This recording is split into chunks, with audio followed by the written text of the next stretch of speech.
So my name is Susie Ellis, and I'm part of the Global Wellness Institute. And we have put together a session for you this afternoon, and there'll be a variety of people that you'll meet. And I hope that you'll really enjoy it. So I'm going to start by just asking the people who are going to be part of the symposium to stand. So Franz, can you just wave? This is Franz Linzer. He's from Austria with Linzer Hospitality. And we have Helen Greenhow. She is right here. She's from the UK with Wellbeing Escapes. Daniela Russell. She's right here from Dubai with DR Global. Ingo Schwader, right here from Thailand. He has GoCo Hospitality. We have a lot of talented people here. Talal bin Ali, I don't know if he's here yet. If not, you'll meet him in a bit. He's from Saudi Arabia. Andrew Gibson, he is from Dubai. He's with Accor. Dr. Maria Alonso, I'm not sure if she's here yet. You'll meet her later. She's from the UAE. And Paul Hocko from Jumeirah. So, thank you all. So you will meet, we've tried to make this fun, short presentations, some PowerPoints, some Q&As, some panels, and so on. So we're delighted that you're here, and I'm going to get us started with a overview of some research, figures, and trends that we see in the Middle East. So let me start. And they said I can walk around if need be. Oh, but this one is better. So, the Global Wellness Institute. This is a nonprofit, and it's in the United States, but it's very much dedicated to global.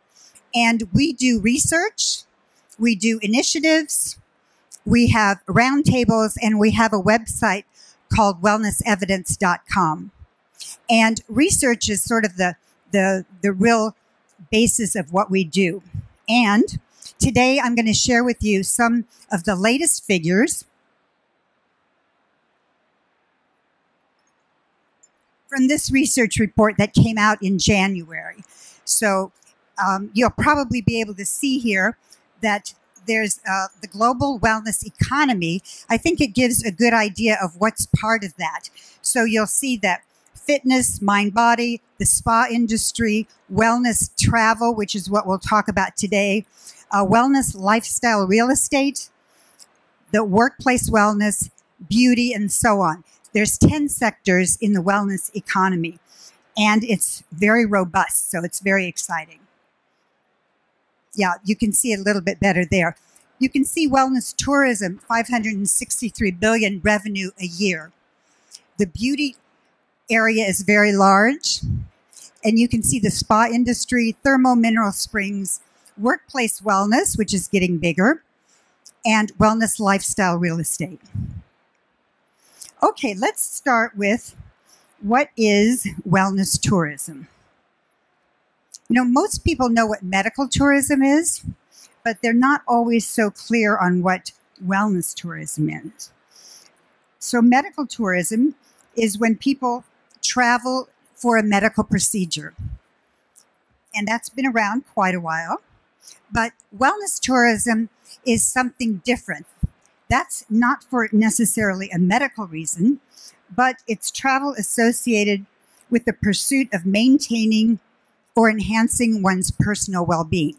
And you can see that's why it's getting so popular, because who doesn't want to maintain or enhance their personal well-being? And this is very helpful to know. Think about a primary purpose wellness traveler versus a secondary. The primary purpose wellness traveler is somebody who's going somewhere specifically for their health. So if someone from this area perhaps goes to Schivasam or to Lanzerhof in Austria, that we would call a primary wellness traveler. Secondary wellness traveling is when you travel for other reasons, but you do some wellness things while you're traveling. So people maybe that are coming here, they're doing a lot of shopping, but they also visit the spa and do some treatments. So just keeping that in mind, that will help you realize what some of the numbers mean. And just so you know, here's a few examples of what we include in the wellness travel economy: health resorts, gyms, parks, yoga studios, salons, and so on. Now, here's the bottom line number to know, that tourism, as you probably know, has continued to grow. And in the years 2013 to 15, it grew almost 7%. But wellness tourism grew twice that fast. So there's a lot of momentum. That means a lot of opportunity. The other part to know about the wellness traveler is that they are what we call a high-yield tourist. In other words, they spend more money than someone that's not doing a wellness pursuit when they're traveling. So that's one of the reasons they're very attractive to countries, because they bring in more revenue, and really they're attractive to hotels and anyone else because they do spend money. This is what we see with the Middle East, North Africa story in terms of wellness travel. We see a rising middle class. We see that things are more hectic and yet sedentary lifestyles. There's more of an awareness now of stress and chronic disease risk. And we're seeing the Gulf nations making health and wellness a top priority. And we're seeing big investments in resorts and spa in advance of some of the big events, the Expo and the World Cup. So those are the things we're seeing that are typical of the Middle East. And, or I shouldn't say typical, I would say it's unique to the Middle East. We don't necessarily see this other parts of the world, but that's one of the reasons we think there's a lot of optimism about wellness travel here. In case you're interested in what the top 10 wellness tourism markets are in the Middle East, you'll see that the UAE is the powerhouse. There's the most revenue that comes in with wellness travel comes into the UAE. Number 2 is Morocco. But what's interesting is there's actually more people going to Morocco for wellness travel, but they don't spend as much money. They spend more money here. So that's how those numbers come up. And then you can see the rest of Israel, Jordan, Saudi Arabia, Tunisia, Bahrain, Iran, Egypt, and Oman. This was the 2015 numbers. Now, this is the order for spas. The number of spas, the revenue, and spa employment. You can see that the UAE is, again, the powerhouse. Then, as far as spa revenue, we have Saudi Arabia, then Morocco, Israel, Kuwait, Bahrain, Qatar, Oman, Tunisia, and Egypt. And by the way, I should have mentioned that all of these numbers are available to you. They're on our website, globalwellnessinstitute.org, and they're available for free. That's the value of us being a nonprofit, and we have sponsors for the research. So you can download these numbers so you don't have to be writing too fast. Okay. There's one thing that's very unique about this area that we do not see in any other parts of the world.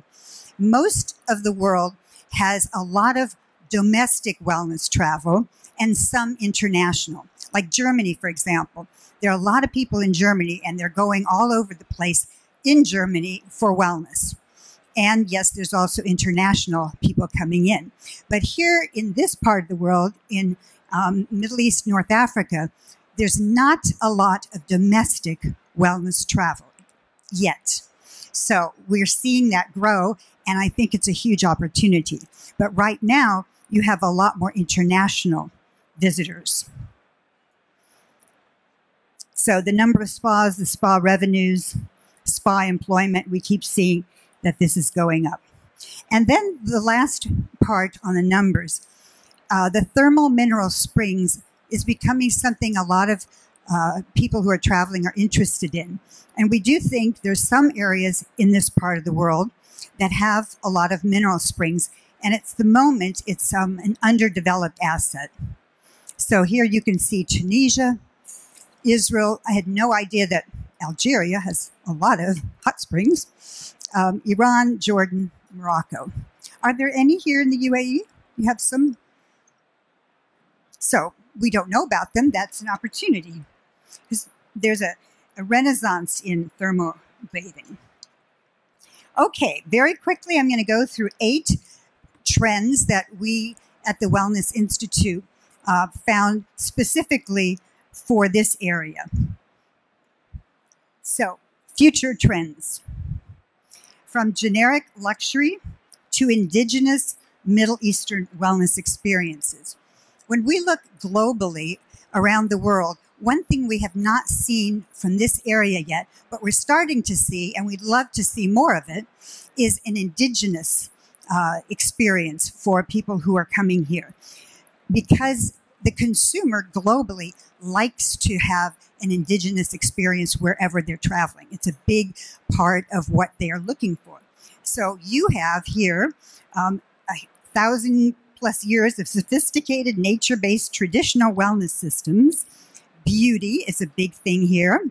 And we feel that the Arabian Peninsula indigenous aspects are radically underexploited. So we would encourage you to do some digging and research into some of your past, because people would be very interested in that. Now, one thing that you have become known for, although I understand, if I'm correct, Daniela helps me learn all these things, that the hammam is not necessarily something specifically coming from here, but you have Moroccan hammams and Turkish hammams. But I will tell you that the traveler who's coming to the Middle East, they want to have a hammam experience, whether it's, wherever it's from. So I think the hammams, and you have done that. There's some gorgeous hammams here.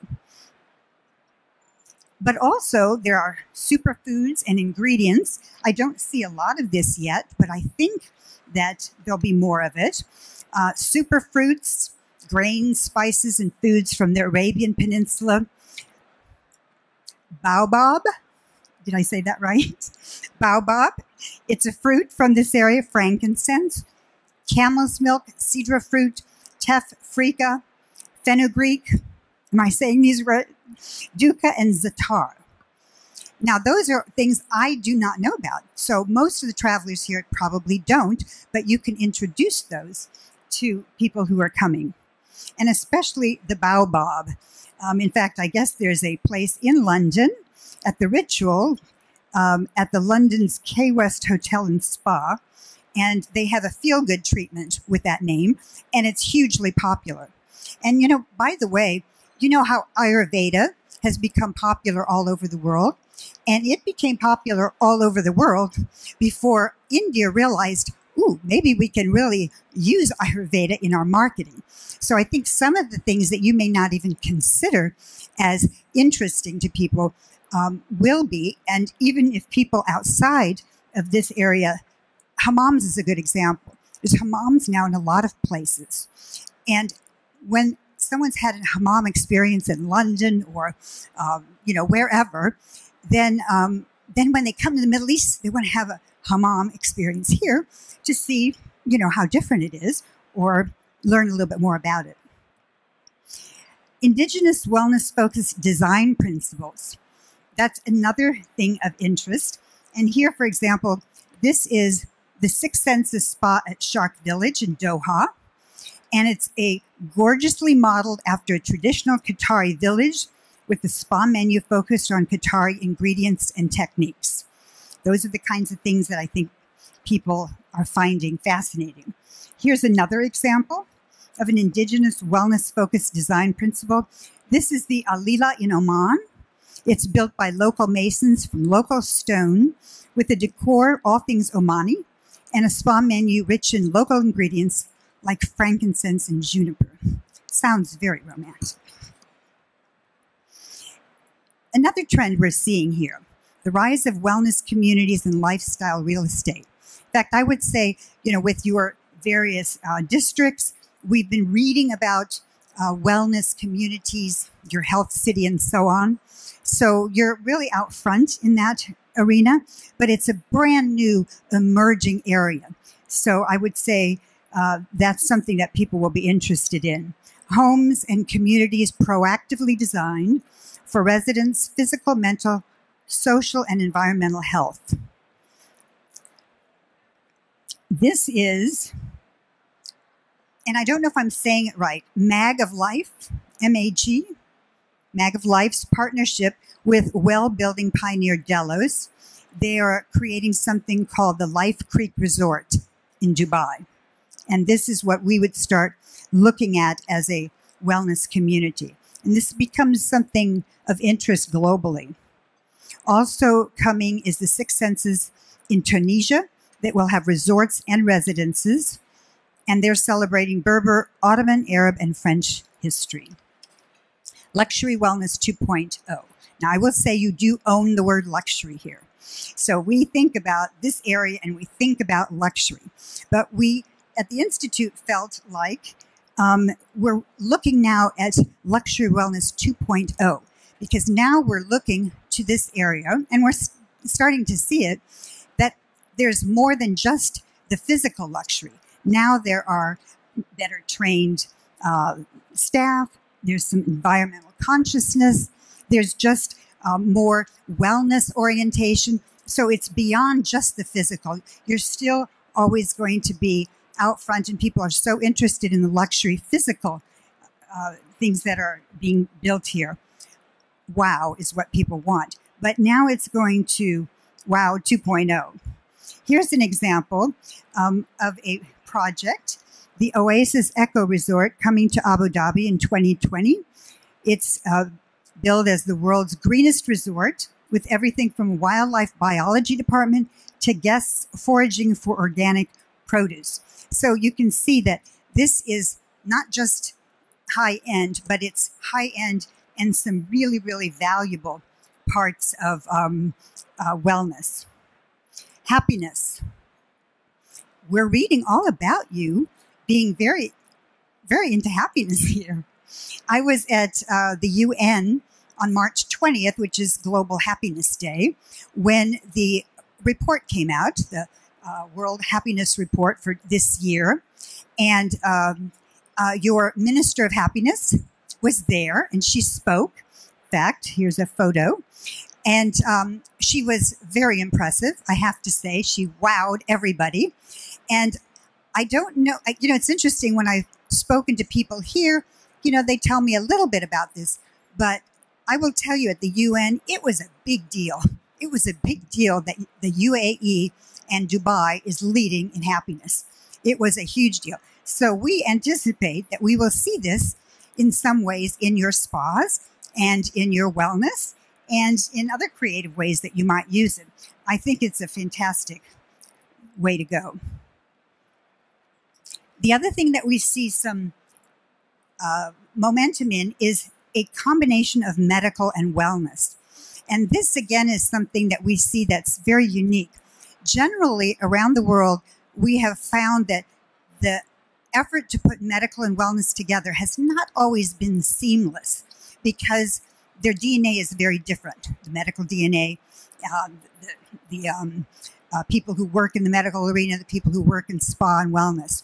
So there have been a lot of examples of trying to come together, and it hasn't worked so well. However, I think that because, in a way, you're doing this now, I think you've learned from what's happened around. And so I anticipate that you'll be more successful in bringing these together than other places have been. So clearly, you're Dubai Healthcare City, which is a medical and wellness tourism hybrid. The aesthetic procedures. I read that phase 2 is dedicated to becoming the world's biggest wellness center with wellness residences and hotels. So I think you're going to be out front getting a lot of publicity in that. There's a focus on workplace wellness happening globally, especially in the United States, because in the U.S., companies have to pay for health care. So they have great incentive to help their workers stay healthy. Right now, this area of the world lags behind in terms of participating in workplace wellness, but we do see it's beginning to become more of an issue. As I already said, the potential of thermal and mineral springs. This is mostly Tunisia, Morocco, Algeria, and Iran. And we think that would be of interest to a lot of travelers as well. And finally, as I mentioned before, because this region has a lot more international inbound than domestic, there's an opportunity for the domestic. And so I would say that another trend that we're predicting is that we'll see more of an effort to attract wellness domestic tourism. So with that, I get to introduce, I thank you first, and then I'll introduce Franz Linzer. So thank you. I shouldn't need my notes to introduce Franz. So I'll just speak off the top of my head. Franz and I know each other a long time. Franz is with the Global Wellness Institute. He heads up one of our initiatives, which is wellness travel. So he's an expert in that area. But also he has a company called Linzer Hospitality that does a lot of consulting in different parts of the world. And most importantly, last year when we did our Global Wellness Summit, which is something that we do once a year, Franz was a co-chair. And we were in his part of the world in Tyrol, and we were in Kitzbühel, and it was a fantastic summit. But the other things that he doesn't like to talk about, but I always like to say, is that he's also been in Parliament, so he's really very versed in government and private. And also he was the Olympic ski coach for the Austrian ski team. So he's quite talented and has fabulous things to say about wellness. So thanks, Franz. Thank you, Susie. Thank you for this very kind introduction. I hope I can live up to this somehow. Can you hear me well? Okay, despite the noise, I'm trying to be as loud as I can. I have 20 minutes to share what I think, and I hope you do too, one of the most crucial questions nowadays that the industry has to face, and that is to distinguish between spa in our classical picture as we've developed it over the years and over the countries and continents on the one hand, and wellness as a relatively new something that we have to define on the other hand. It's so relevant to our market. We find people going to spas that are disappointed because they don't find there what they were looking for, and the other way around. So I think it's so important for us to find out how to market what we actually offer in our either spa or wellness hotels, resort, day spas, whatever. If you allow me just a second to show you 2 or 3 of our works, the best medical spa in Europe that we were allowed to work with, a recent project in Greece, also medically oriented with thermal waters. Then one in Northern Europe, for example, old Grand Hotellerie from the Russian times, now relocated as a luxury place with a medical focus and a wellness focus. And also close by to here, what the developers call a 7-star development. I don't need to explain where this is. We're right around the corner. Now, in order to understand the needs of people out there, outside of this refrigerator, I mean, in nature, where they actually live their daily lives, we need to understand how they are doing. Because this is a good reason for them to come to our resource. We are overeating, we are overworking, we are overcrowding. And the more this happens to us and to the clientele out there, the more we feel this desire of finding this peace and quiet place away from the world. And you guys being spa directors, hotel managers, you have to be the wonderful person that within a couple of days has to make everything well and beautiful and relaxed again. That's the task that we are facing. That way of living causes several consequences. Just to name a very few. Overweight, we don't move anymore. diabetes, high blood pressure, stroke in many cases, and altogether in also many cases early death. This, as you all know, is called the metabolic syndrome. It's all hanging together. It's one big problem that particularly also people in this region here are actually facing. But apart from this, apart from these physical problems we have, we overwork, so we feel stressed. We don't sleep well anymore. We have our emails still in our heads, and we can't really relax during the night. We have burnouts and suffer from depression very often. You know, the cream on my skin, the massage is not going to solve this problem. So we have to find out new products within our industry in order to stay relevant for our markets. And finally, something that has not been discussed very much is loneliness. I come back to this in a second. Now, talking about movement, this figure you should keep in mind. For every single step an office worker today in our world undertakes, the Neanderthal some thousands of years ago did 100. That has consequences for our lives, of course. Now today, for example, if you want to look, the obesity rate worldwide has more than doubled since the 1980s. And ridiculously and sadly enough, this means on this planet today that overweight kills more people than underweight. First time in history. We should keep that in mind. A recent study from the UK shows that the 5% of those people in the UK that became oldest, 96 years, versus the 5% on the other end of the population that became, had the least life expectancy, were only 63 years old. And that is to 90% a lifestyle choice. The guys on the right-hand side, if they adopted a different way of living, they probably would not have been dead for 33 of their possible lifespan. That is a reality today. And we are the ones to offer solutions. Lord Layard said very recently that mental illness, particularly depression and chronic anxiety, is the biggest single cause of misery in high-income countries. That is not to be found as a solution in the spa. And my question to you, the kind of living I'm describing here, is that living or is it just surviving? And do you feel the difference? Is it just getting old without joy, without friends, without loving life, without embracing everything we are given? If you look at the lifespan, 60 years in the 1960s was a healthy lifespan, and at 65 on average we died. So we had a relatively short span where we were either in hospital or treated by doctors. And now today, let's say 2020, we would get older, and we do get older, but only if we adopt a healthy lifestyle. If we live a passive life, or even worse, if we live actively unhealthy, as so many of our clients do, we end up, if you look at this here, pretty much with the same age. But not only do we not get older, we actually have a shorter phase of that green bar, which I would call the health expectancy.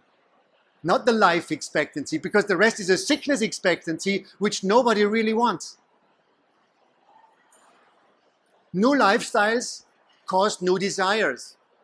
For example, that bunch of desires connected with, I want to live more natural, I want to live more slowly, I want to have a de-stressed life, I want to have sense in my life. That's one group of wishes which we have to customize concrete programs for in our new wellness offerings. On the other hand, we see other people who say, I don't want to live slower. I just adopted this great job. Please do something for me in your wellness resort to make sure I'm not going to be fat and sad in 10 years' time. I want to perform, but I want to stay healthy. I don't want to lose my family. I still want to watch my kids grow up, but I want to perform. Do you have any choices for me? Or again, do we just have creams and roses and music? It's not going to be relevant anymore. And the new desires I was talking about obviously need new offers. For example, concrete things like weight management, like detox, like de-stress, like performance. So this is the new bar, not the 5-star ambiance, not the square footage of my treatment rooms. This is the case, and this is software and not hardware anymore. If we consider this graph here as a function of time and change, and would say that yes, we do develop. The spa offerings, yes, they do develop over time. We all see it every day. But I see that there's much more momentum. There's much more dynamics in what I would call the desire for health and well-being, knowledge about good life, knowledge about good life. You know what I mean? So this implies somebody that tells me something about good food and motivates me at the same time, as opposed to just giving me the diet from the vegan restaurant and says it's open until 8 p.m. It's not enough anymore. And if you see that gap here, you know what we have to do. Live up to people's needs that we are facing every day. For example, the whole industry in, let's say, 2010, a couple of years ago, more or less focused on offering wellness for the well, for those who were rich and healthy anyway. We added some nice features to them. But there's also, I hope, wellness for the unwell, and maybe even to some extent wellness for the sick.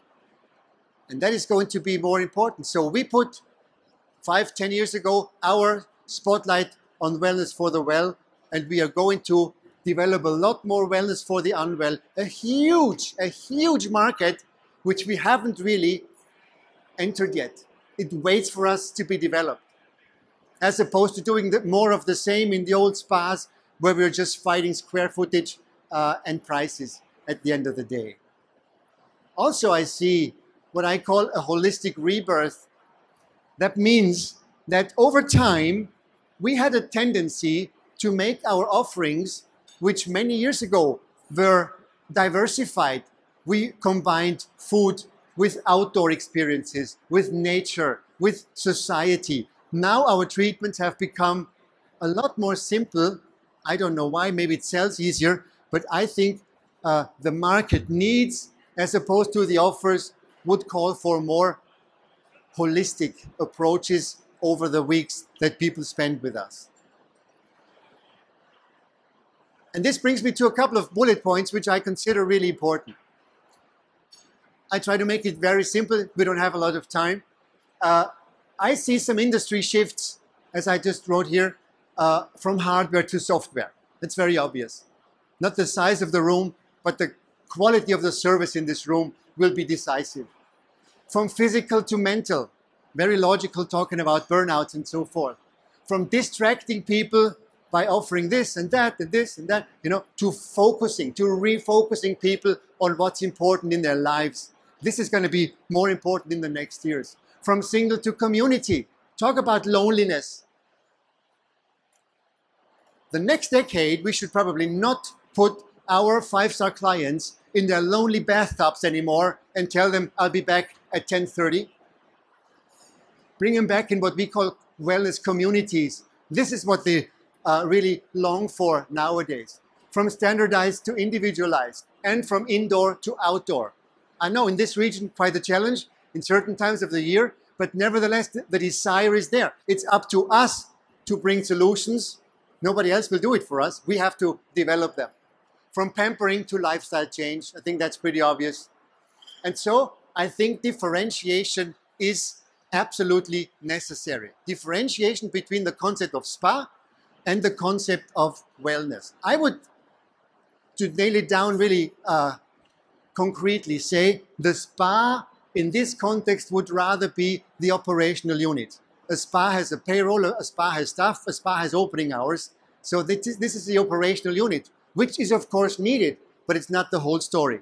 Where on the other side, I would say wellness is rather art, or an art of living, or a philosophy of life, if you want. So it's not that clearly operational, but this is actually what the next decade is going to hold for us.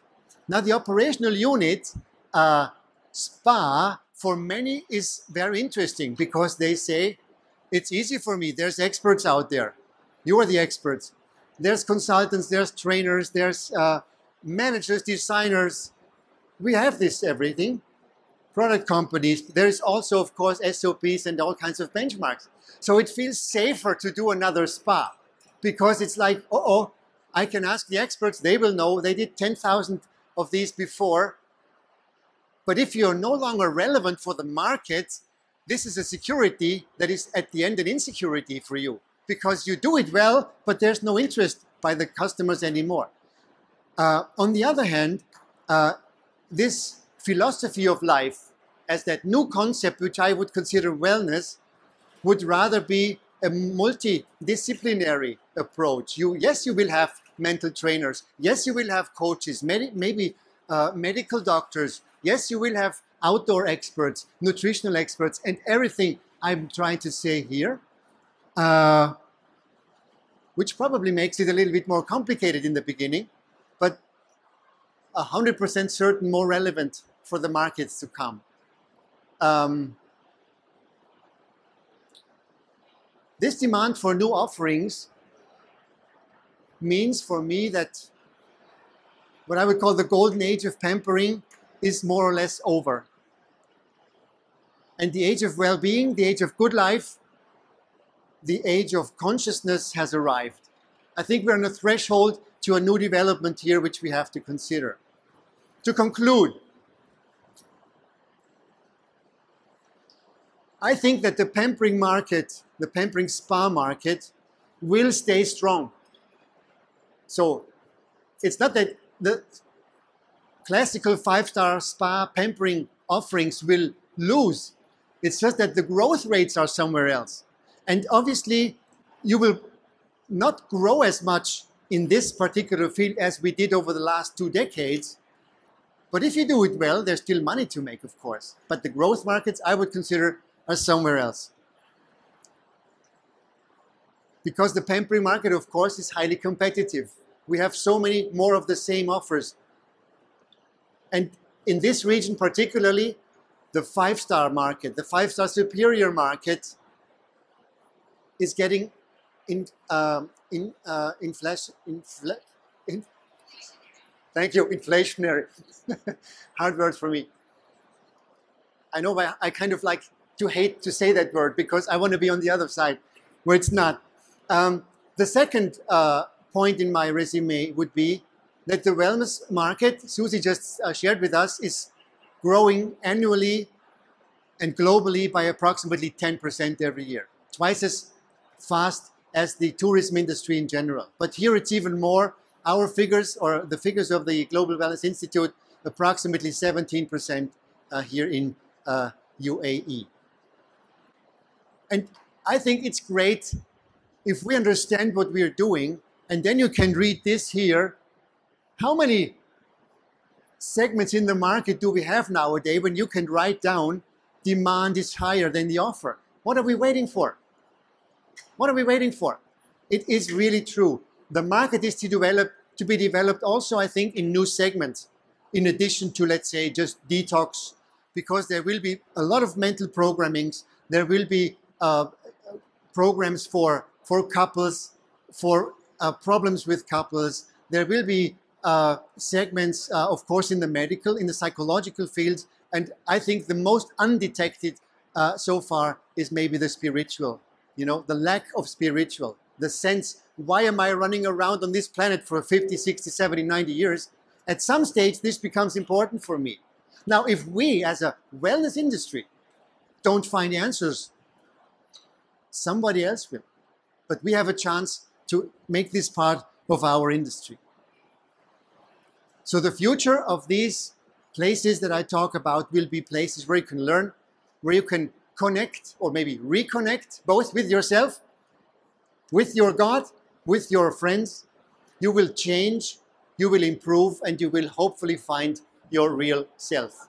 So this wellness resource of the future, I think, will become and should become and have the capacity to become real lifestyle partners. Thank you for your kind attention. I'd like to ask Daniela, Helen, and Ingo to come up. and take a seat here. We're going to have a panel, and we're going to take a look at some fantastic spas do work. So I get to introduce these three experts, and then I'm going to ask them to comment on a slideshow that I've prepared that they haven't seen yet, and then we'll all talk about it. And there'll be a chance for you to ask questions also. So let me introduce, first of all, Helen. Helen is right here in the blue. Helen Greenhow is from Wellbeing Escapes in the UK. She's the product director, the UK's original wellbeing tour operator, founded in 2005, and affiliated with both American Express and Kuani. Is that how you say it? Yes. Kuani. Okay. So Wellbeing Escapes offers in-depth guidance to clients looking to boost their health during their time away, be it curative or preventative, with popular programs such as detox, weight management, stress management, and such. And she's really an expert on what people are looking for.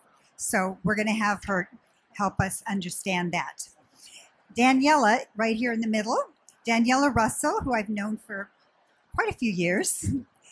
Daniela is widely recognized as a spa and wellness industry pioneer, innovator, and expert, and she consults across the sector in conceptual development, retail, and distribution, and has been very, very active in this area. So she's actually quite well known here. Her specialty is for development and operations within the Middle Eastern region and bridging the gap between the international spa world and building cultural awareness for the spa and wellness evolution, kinds of things that we've talked about. I first met her when I visited the Cleopatra Spa here in Dubai quite a few years ago. She opened that, and she's the person I call in this area of the world. I call Ingo too, to find out what's going on. Ingo, over here, Ingo is the founder and CEO of GoCo Hospitality, based in Thailand, but he has done work all over the world. He's the CEO and has been working for 30 years, has lots of experience in the field of spa and hospitality. He's been involved with design, development, worldwide operation of iconic hotels and wellness destinations. He was a board member of Mandarin Oriental, group director of operations for Oberoi, and on and on and on. And one thing that I love about Ingo is that he married this fantastic woman. How many years ago? 3 years ago. 3 years ago, who also just happens to be a partner, and she's an architect, so that worked out really well. And I do think of Ingo as truly being a visionary. So each of them have sent me some slides, and some other people have sent me some slides, and I'm just going to have you, maybe if you can, if you need to move, I just want to, we're just going to go through and look at some of the spas in this area, because you're known for some stunning work. So, and you'll have to help me with some of the names. Beatitude Spa, what's that word? Grosvenor? Grosvenor. The Grosvenor Spa. In Dubai. Yeah. I'll let you say it. Okay. So, Beatitude Spa, the Grosvenor House in Dubai. Yes. Beautiful. It's it was part of the Buddha Bar group, and we couldn't use the Buddha Spa in the licensing, so it had to be changed, and the name was reduced to Beatitude. I see. Buddha Hence why, and Beat. but it's Buddha Bar Spa. Very good. Yeah. Beautiful, beautiful visuals. Timeless spot. I think it's probably me again. Yes. Timeless Spa Al Maha is a beautiful resort out in the desert. It was the first eco-friendly and unusual resort. Very stunning, and it has the spa. Timeless was part of the Emirates group, where they created the Timeless Spa for Emirates Airlines and for the resort. And I think there's a few other photos there. And then Al Wadi Spa at the Wadi Desert. it used to be a banyan tree spa, and it's just changed into a Ritz-Carlton spa. Again, another type of desert resort, very beautiful, very peaceful, very unique. It's a large water area. What did you say, Ingo? It has a very large thermal water area. Thermal water. This is a banyan tree in Morocco. It's a beautiful shot. This is the inside, obviously, massage room. The Burj Al Arab that everyone knows. This goes soon under renovation. You know, how many years has it been open now? Since the beginning, I think like 15 years, 18. 15 years. Yeah. It's quite interesting. It's still stunning, but you can see it's time to renovate. Yeah. Same thing with the flame stitch pillars. But I'm glad to see now an exercise photo amongst all of these. There are in the world some beautiful saunas with views. That's always a wow. This is the Six Senses in Dubai. Six Senses in Muscat. Six Senses in Ziggy Bay, Oman. Ingo, these are concepts, right? Yeah, this is a concept we did for Sheikha Moza. It's a destination resort in the desert of Qatar. And she wanted to create a combination of a state guest house and Islamic healing-centric wellness resort.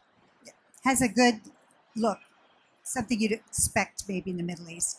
Indoors, lots of candles and so on. Beautiful. Because of the heat, everything is underground there. Yeah. This is in Lebanon. Not so much the luxury end of it, but still very desirable.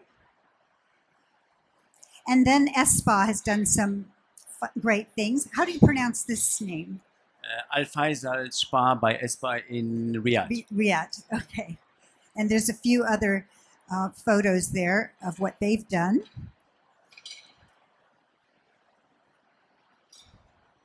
One and only in Dubai. And this one, Espa the Mondrian, is I think the newest one maybe. It's fairly new. Yeah, it's designed by a Dutch gentleman called Marcel Wonders, who's a very bold designer who is very strong in colors and fabrics. And Mondrian, it's the first boutique project of Mondrian in the region. Something quite unique. Their hammam and something kind of whimsical. Yeah. So, okay. Now, my question to you, to all three of you, you've just seen this for the first time, and I want to just get your impression. When you see all of this, what's your first thought? It could be positive, negative. What's your first thought? Ingo, why don't we start with you? It's those photos are all about pampering and spa. They're not so much about wellness. I believe there's a wide variety of great spa products here in the region. I think there is already a good existence of boutique sport and fitness operators here, flywheels, spinning, yoga, and related. But there is not yet a full-fledged destination wellness resorts. Many have tried because of legislation and personal changes and dynamics. None have opened so far. But I'm sure that in the next 2-3 years, there will be various very strong destination wellness resorts concepts coming here. Can you all hear Ingo okay? Or do we need to talk? It's okay? Okay, good. Yes, we look at the destination as sort of the immersion.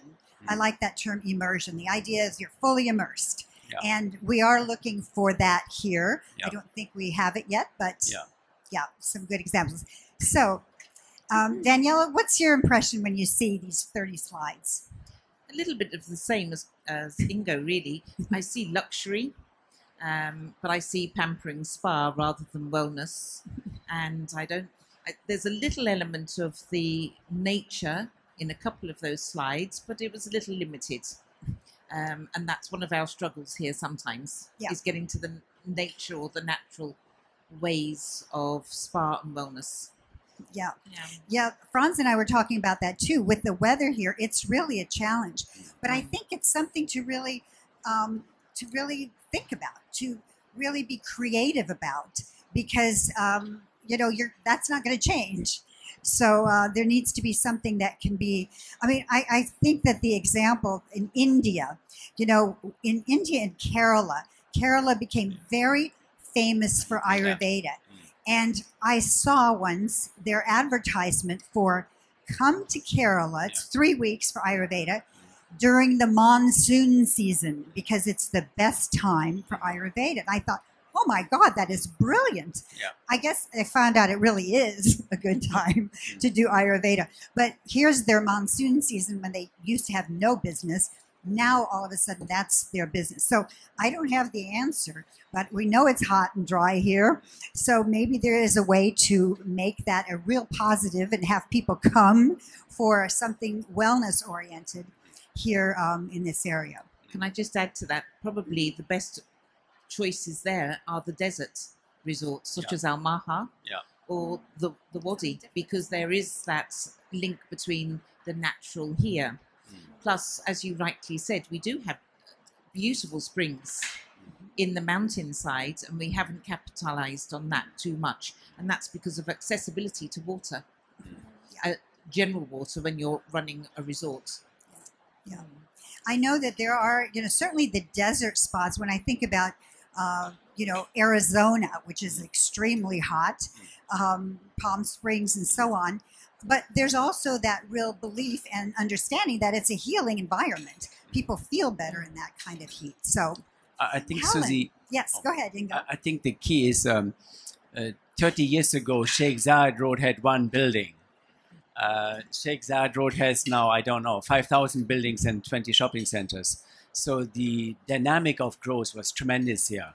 So I think in the next 20, 30 years, the lifestyle choices and the choices in general of availability of different products will dramatically increase. Initially, there was a lot of luxury hotels only, luxury spas. And there is now more and more already an approach to a more middle income or more affordable model in many ways here. And I think that's very important. That's very good.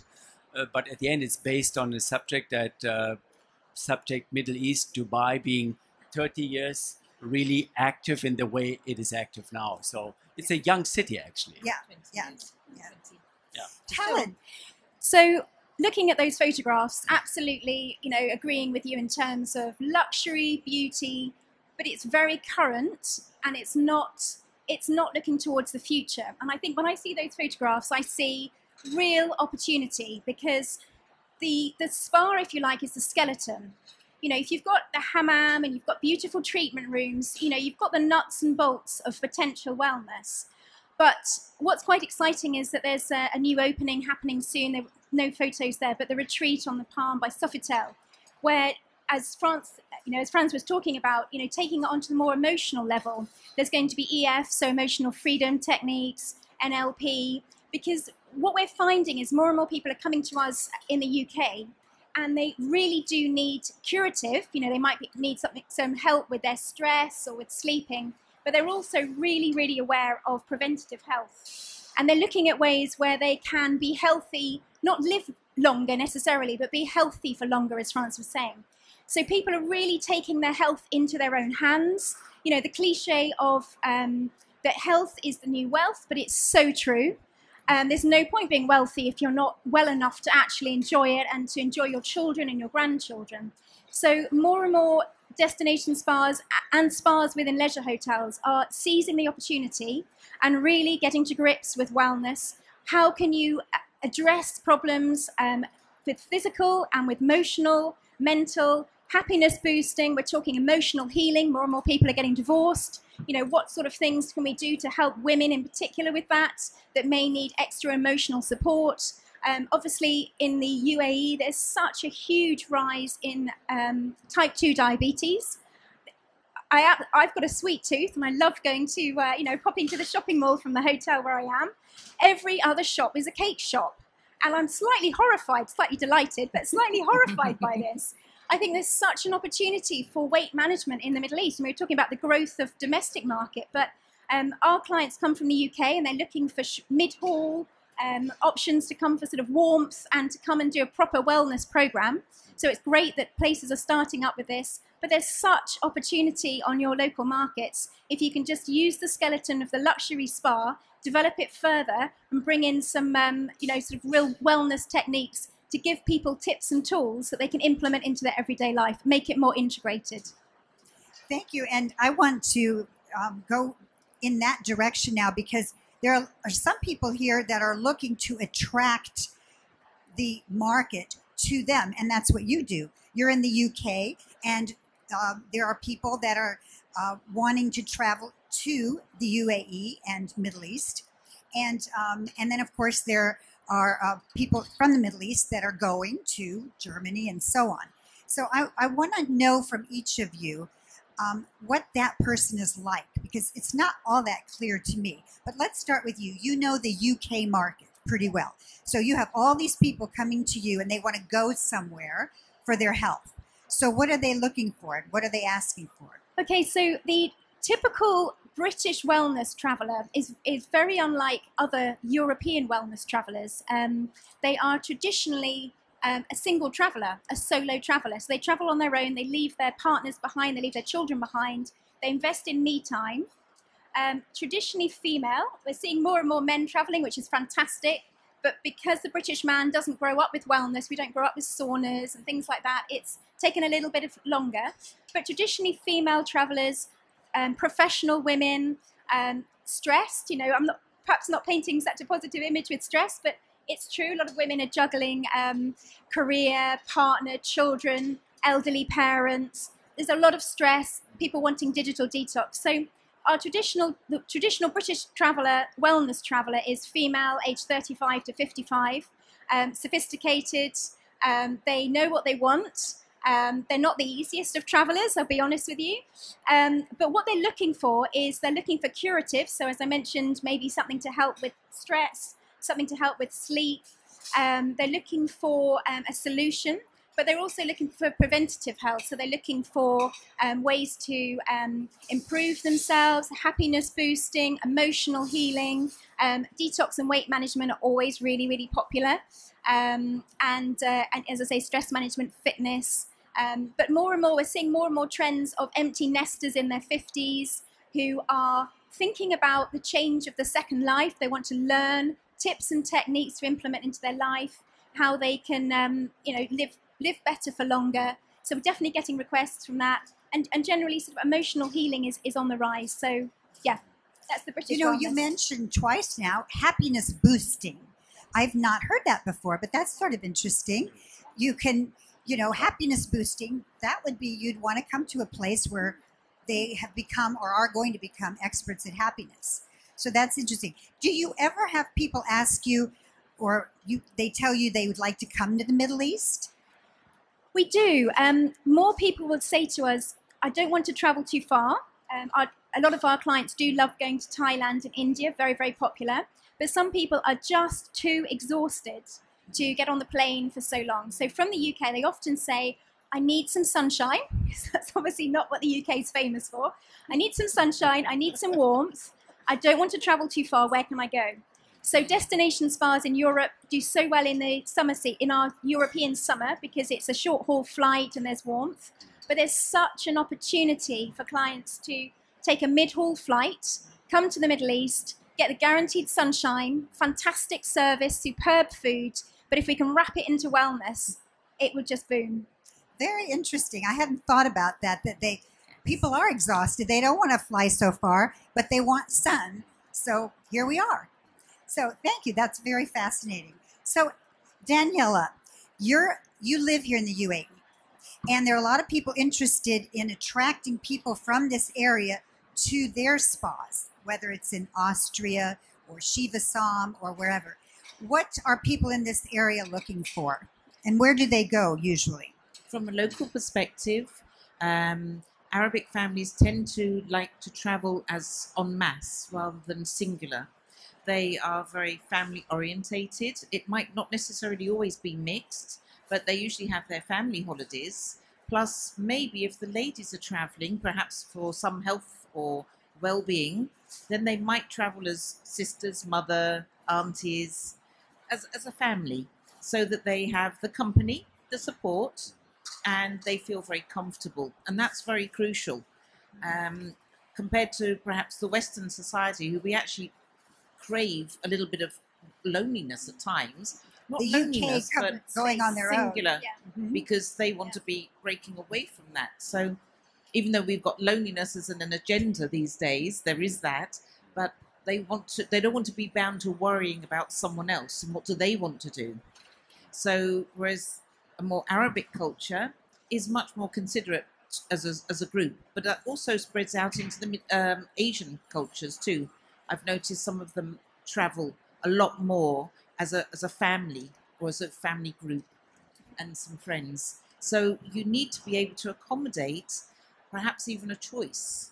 Some rooms that are interconnected, maybe a large suite, which doesn't always come about in Europe, I don't think. They need to have easy access to being able to be taken somewhere, or cars that will manage so many people. I know a lot of Arabic friends will say, my biggest challenge is getting enough cars to drive the family on route. It's almost bus-like, but they don't want a bus. They just want something that's going to keep them all together and safe and secure. Sometimes also activities for children, because children are a very important part of their culture, and they don't want to be separated from them. They want to embrace them. So that's pretty crucial as well. So from this side, that's why we get a lot of tourism from Saudi. Because Tell us Saudi about Arabia, that. You mentioned that here in Dubai or UAE in general, you get a lot of people from Saudi Arabia. UAE in general, I UAE, believe, okay. but also particularly in Dubai, because we have a lot of activities. There's a lot of fun things for the families to do. And again, we very much cater to family group bookings rather than just couples and singles. We manage everything in that respect, but we're much more family orientated than perhaps many other countries. So, Right. but the Saudis are very, they come here for a lot of health. So our health industry is growing. We have a lot more choice, I believe, at times, even though Saudi's got some extremely good medical facilities. There's, it's not that they don't, but sometimes they want to take a different perspective. Maybe there's some more specialists in this region that they have been recommended to from Saudi Arabia. Well, that's very. It's a very different picture. Mm. So that's very great. I'm going to ask Ingo, because you know about so many of the areas, and what I just want you to tell me what you're seeing now that's sort of trending in terms of people where they want to go, and just your experience. I think worldwide one sees more and more regional travel. People don't want to travel so much. We can see this in the Far East. I live in Bangkok. There's traditionally it was the Brits, the Germans. They were the two biggest markets. Then came the East Coast from the United States, and then other pockets, French, Italian, Spanish, and things like that. Right now, the strongest customer actually in most countries in the Far East is the Chinese consumer. They have overtaken the Americans and the Germans as the biggest traveler in the world by around 35 million people by now, which is significant. Then in the Far East, so in most countries, the Chinese consumer is actually the #1 traveler, which literally has happened in the last 3-4 years. In addition to that, the Korean consumer, the Japanese consumer, also very affluent consumer, the Singaporean consumer, they make more and more short trips, which facilitates simply that shorter, sporadic trips are cultivated through travel agencies, through media and related, and therefore I believe there's simply that phenomena of shorter, more frequent trips.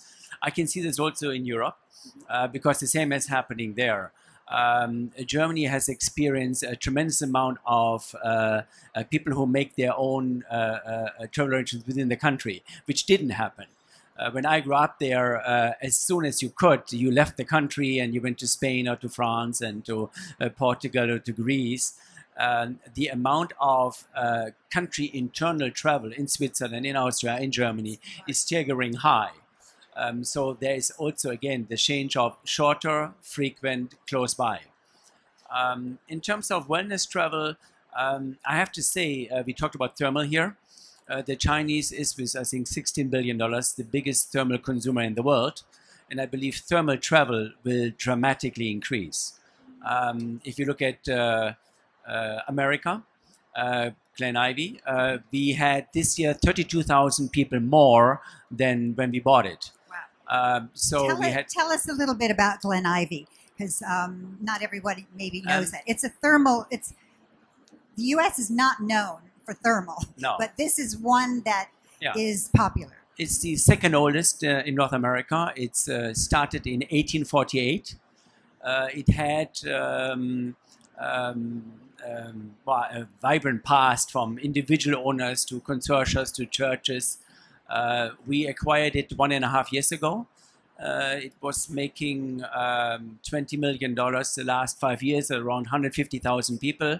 And through proper marketing, and really, that's not Einstein, simply proper marketing, proper operation, we added over 30,000 people. We added $6.5 million in revenue.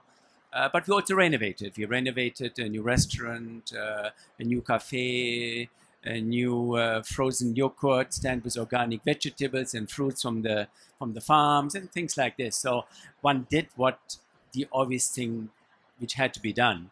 And we bought the 65 acres next door, and we got on March the 7th the approval of going into the final stage of the development from the city of Riverside. And I think by hopefully spring next year, we're going to see a proper wellness community starting to being developed there. You're going to add residences there? We're going to add around 200 residences, and we're going to add 100-room hotel to this, a bit of retail, and we add additional facilities for the thermal bather, because the problem we have for 6 months a year, literally at 9:30, 10 o'clock in the morning, we have to send you away. If you haven't made a reservation, the capacity is 1,000 people, and we have reached that capacity. Wow. So there is a real issue there in terms of spacing because it becomes then too crowded. So we cap it at 1,000 people. But we have some additional acreage, which will then additionally being developed for flotation tanks, for lazy rivers, and so on and so forth. So do you feel this area has a lot of opportunity, or some opportunity? Yeah, Russell Kema, for example, has, I think Daniela alerted to it already, Russell Kema has mineral springs. There is parts in Jordan which have mineral springs. I was not so long ago in Egypt, and through a government delegation there, because they want to open up the country again, and and they have mineral springs in Egypt, which I was totally not aware of.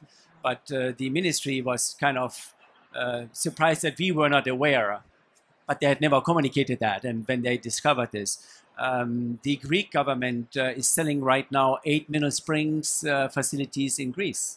So I, to be very honest, had never heard about mineral spring bathing in Greece. So there is quite a bit of interest in mineral spring bathing and related accommodation, hospitality, and organic food. And I believe what it facilitates is a more democratic approach, not the very high-end, snobbish, sophisticated. And we all have been in this, so we all part and parcel of that. But I think it's important that one reaches a divider public in order to make that available. And I can clearly tell you our average check in Glen Ivy is $150. So that's not crazy. That's affordable. And the entry fee is what, $40 or so? $49 during the week and $65 during the weekend, which just gives you the bathing. And then there's normally $100 spent on either treatments or food or manicures, pedicures, facials, and related. In general, we do find the thermal mineral springs are more available for more people because they can enjoy them at a lower rate. And we, when I was in Mexico, when we had an event in Mexico City, when I met with the Minister of Tourism, it never dawned on them to put their mineral springs under the umbrella of wellness travel. It was just not something they thought about. It was sort of like it was over here. But that's changing. And when these things happen in different parts of the world, it helps all parts of the world because more people are aware of mineral springs.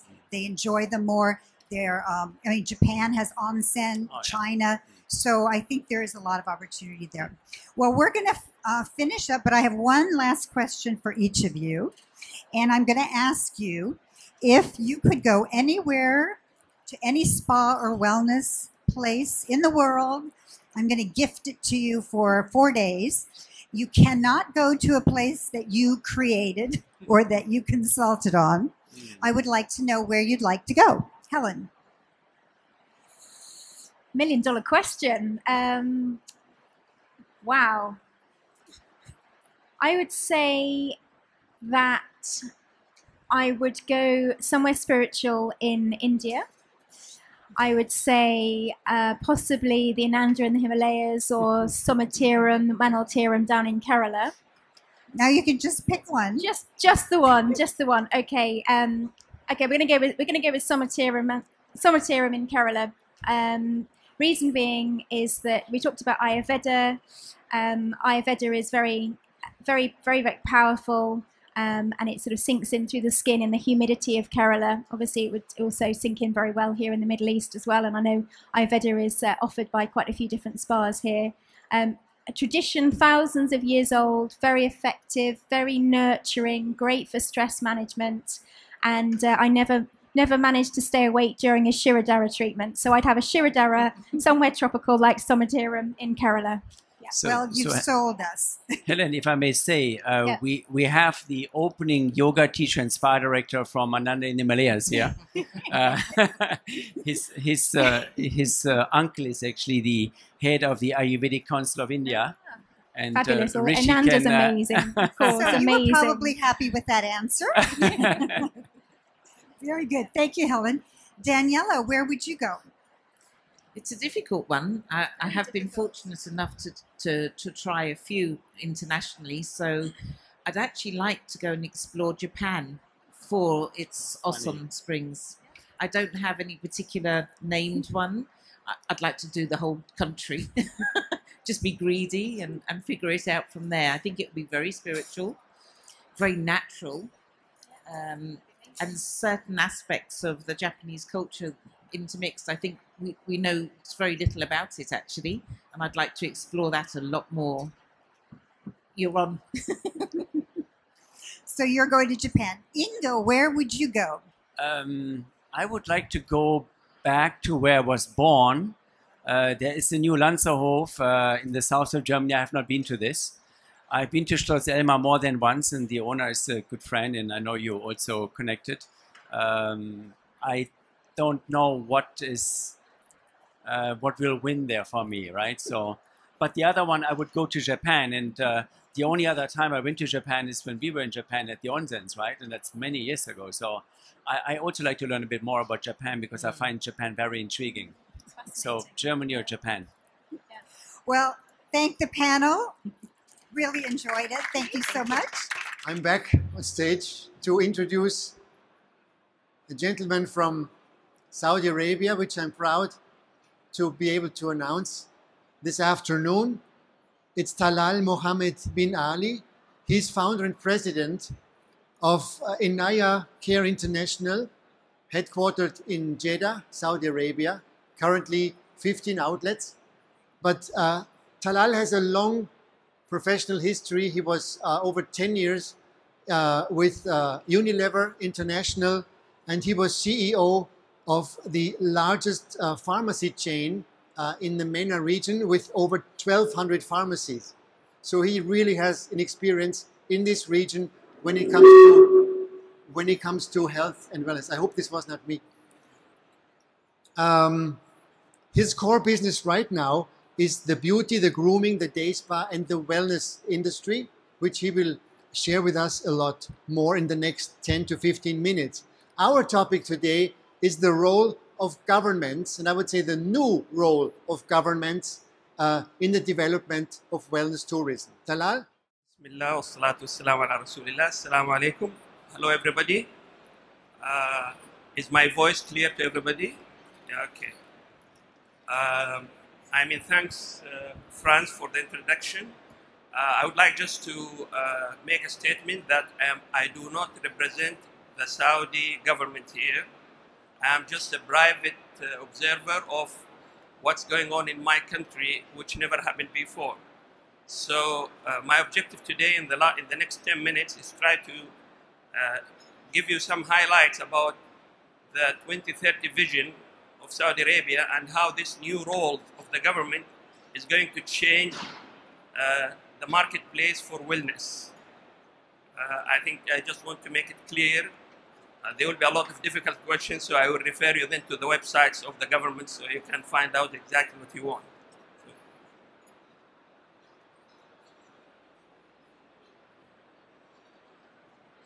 Yes. When we talk about Saudi Arabia, the first thing will come to the people is this is a very religious country.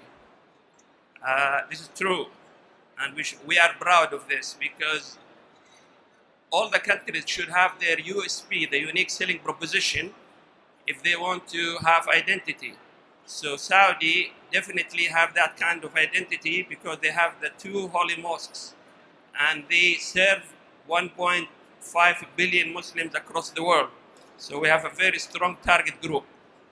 So the spiritual tourism, I would say, always Susie will say about body, mind, and soul. So I think if we take this spiritual wellness, which the Saudi Arabia is seriously taking in their 2030 plan, we will see how much investment is going to happen in this area. I'm not going to read through the presentation. I'll try just to highlight the main points. The 2030 is trying to find a kind of new turnover for the company more than the oil. So one area which could be very sustainable for as long as we live as a humanity is bringing Hajjis and people for Umrah in Saudi Arabia. That will not change. So they are seriously considering with a very clear plan what they want to do in terms of taking the current situation from 8 million people come for Umrah and 2 million come for Hajj. They would like to take them to 30 million for Umrah and 5 million for Hajj every year. This is the plan from now until 2030. For them to do that, they have to do a lot of infrastructure for the country. So they are putting a train station between Jeddah, Mecca and Medina, which will be running next year. They are upgrading the airport of Saudi Arabia. They are putting a huge number of hotels in Mecca and Medina. In Mecca alone, there is one single hotel which will have more than 10,000 rooms. This is the biggest hotel in the world, by the way. So there is a lot of investment going on to happen there. So the way I'm trying to present to the expert here, some of them will be investors, some of them will represent companies, some of them will have some interest about Saudi. This is a huge area for investment when you know that the country is going to invest in this area.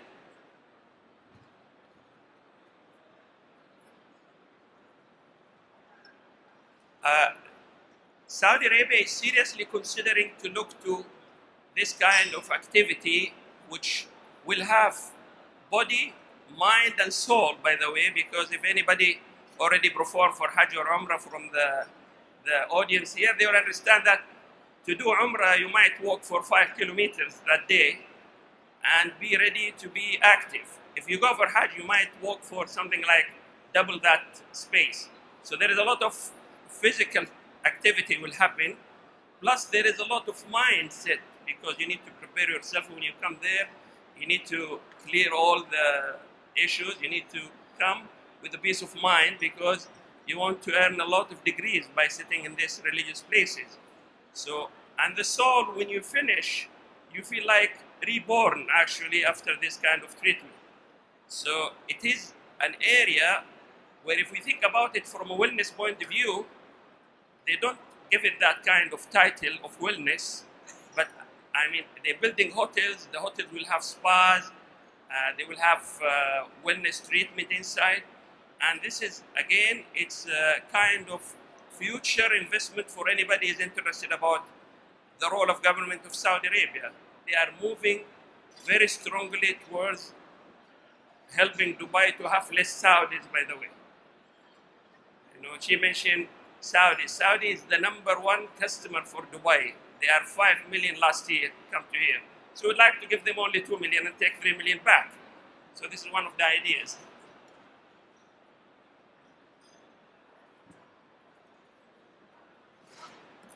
I mean, they have a KPIs for this. I mean, if you want the details of everything, it might take hours we talk. So I will, at the end of the presentation, refer you to the websites. You can go there and enjoy the evening, even if you want.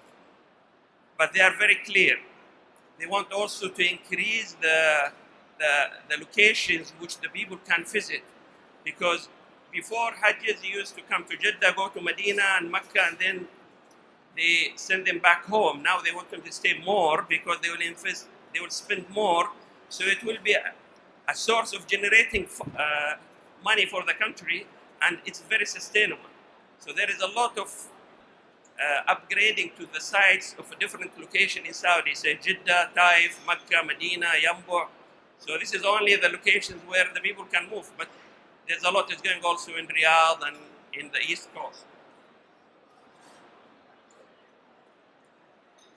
And usually, from the experience of most of you, if the son of the king is taking the 2030 vision, then you know it's going to happen. And if the son of the king, the other son, is taking the tourism minister, then you know they are going to take it serious. So hopefully that will end up with a good business for the country. Again, the role of the government, they would like to, I mean, Saudi population is around, the total people in Saudi currently is around 30 million. 10 of them is worker, 20 is the original Saudis, I would say. But the way they live today is not very healthy. There is the highest level of obesity, the highest level of diabetic, the highest level of stress. So I think the country is taking that seriously, and they want to improve that by having a better medical facilities, but they also put one sport city in Jeddah. They are putting another 2 between Riyadh and Dammam.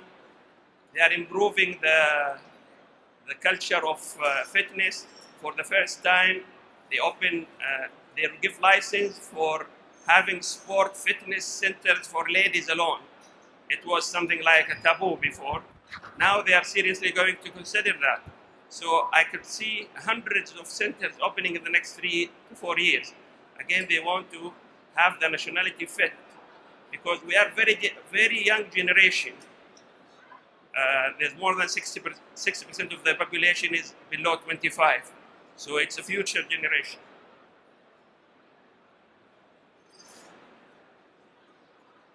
So there is a lot of walkway for public, for everybody on the beaches, on the main streets. I mean, I'm just giving you some examples. I mean, I do believe, I always have this kind of discussion with the Global Wellness Institute, and in the summits, I attend them for the last 4 times across the world, that for me, wellness is preventing mass from sickness. This is how I look to the wellness. It's for the mass, not the indulgent kind of things which we have just seen in the previous. This is another category. But the mass is the crucial if you want to take them to the next level. I mean, this is a walk for everybody. It's happening here in Dubai, I know, but for Saudi, if you go in the early morning, you wouldn't believe how many ladies and men, and there is no dogs, but kids as well, something like that. They are walking together in that place. So they have a clarity. They have measured what is the current situation. 12% of the population or 13% of the population only do exercise once a week. That's why you see a lot of obesity, a lot of fats, a lot of problems. They are putting targets and means to take them to 40% by 2030. there is a lot of mindset need to change. It's a culture change, by the way. For the first time in Saudi, we have a minister for entertainment. That's never happened before.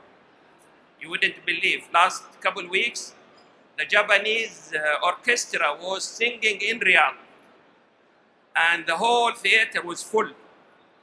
Never happened before. So cinemas is coming, driving for ladies is coming. I promise you, this is a couple of years, you will see it there.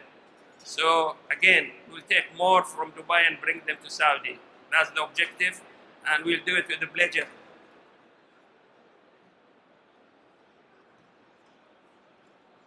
One major project which just announced maybe a month ago, called Al-Qiddiya. This is a complete new city near the capital of Riyadh. It's 330 kilometers, and they already make a deal with the Six Flags, strategic deal, and they will make it, you can spend a week easily inside without noticing that you spend, and they will make it culture, musical.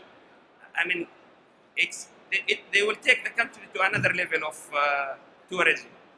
I mean, this is already put in the plan, and it will cost something billions, because Saudi spend around 20 to 22 billions every year going abroad. I don't know how much of that for Dubai, but clearly we spend a lot of money. We are very good even in Switzerland. They love us. In Austria, they love us. Saudis is good spender, by the way.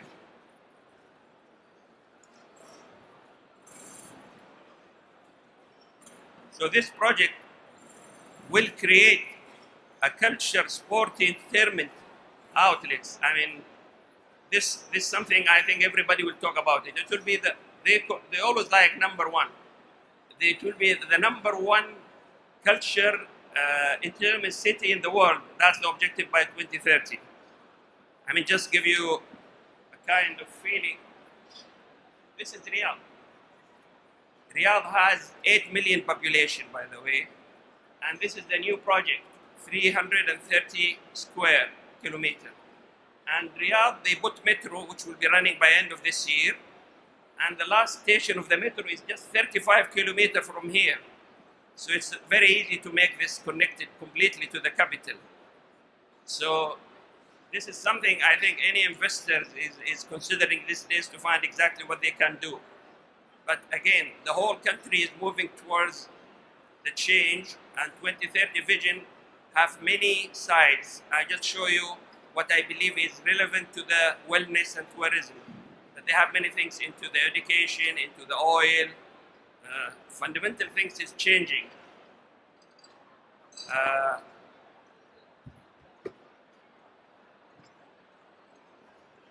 So for me, this is the conclusion, which I would like to thank you for listening to me.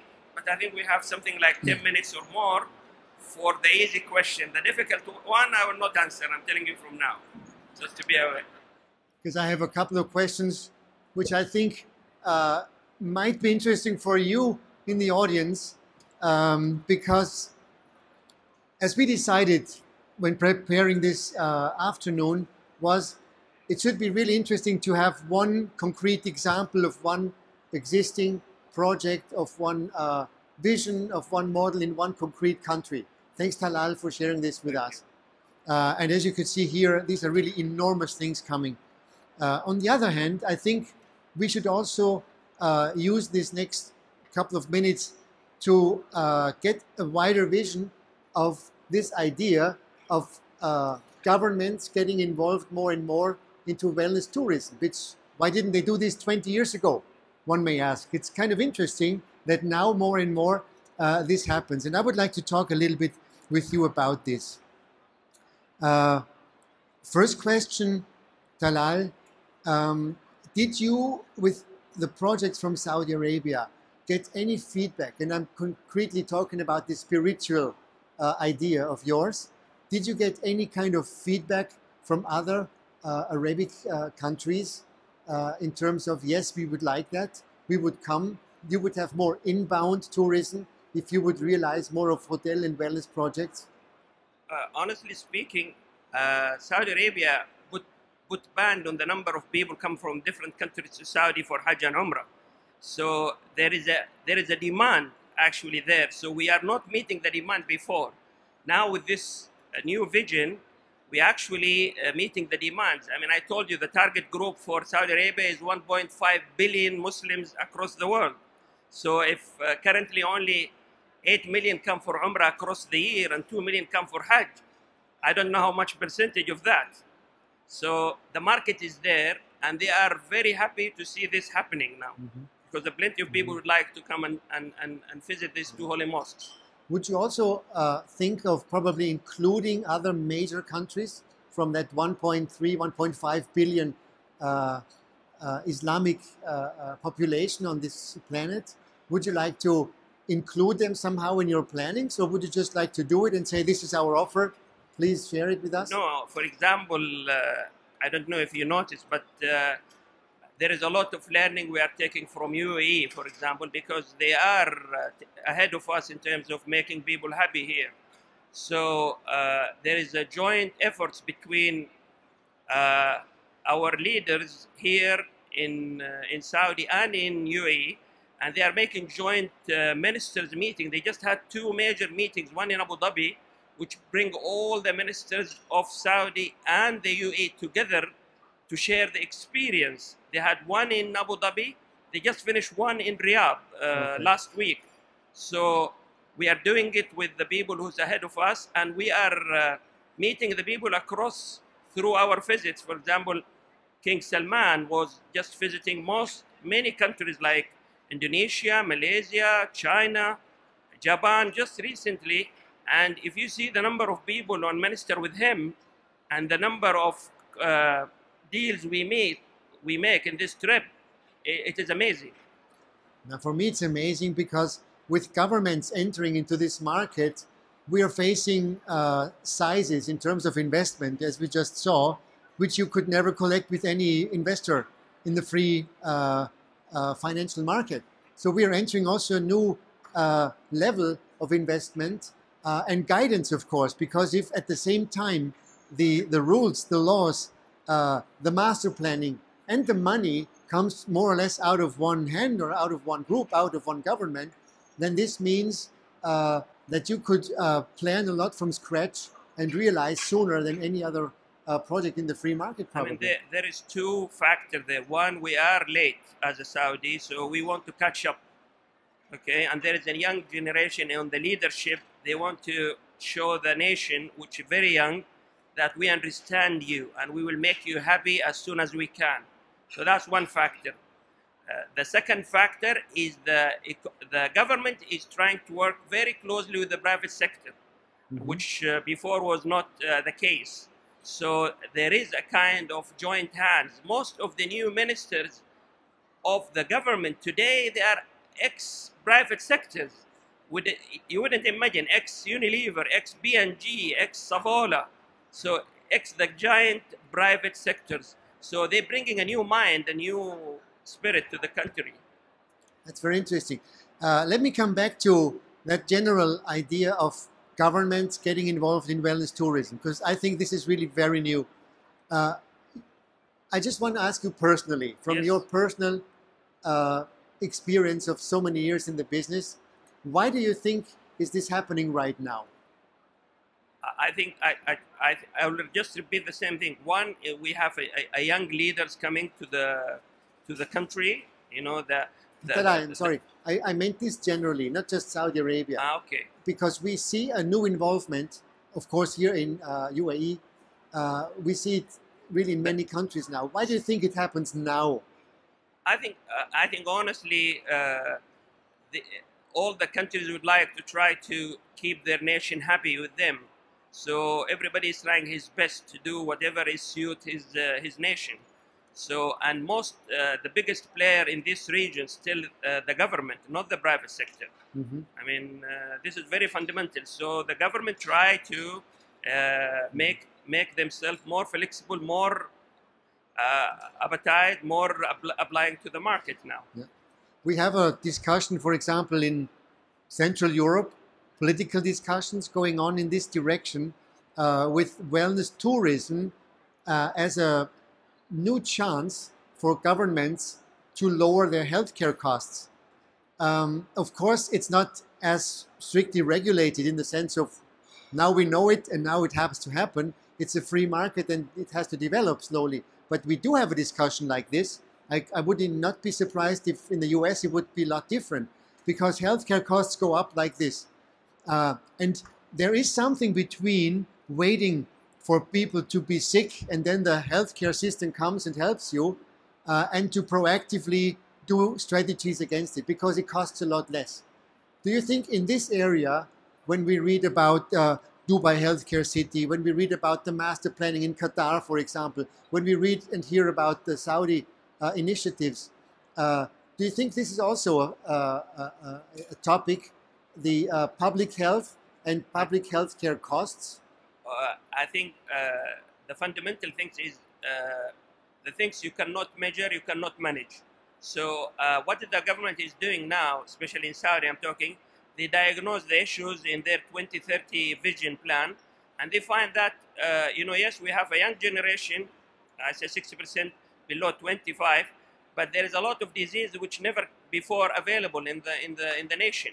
So they would like to catch this quickly through a different kind of activity, fitness centers, wellness centers, making them happy, having it determined for the people, creating the mindset of walking, a lot of activity, so they can prevent this from happening, and they can reduce the bill of the medical actually long term.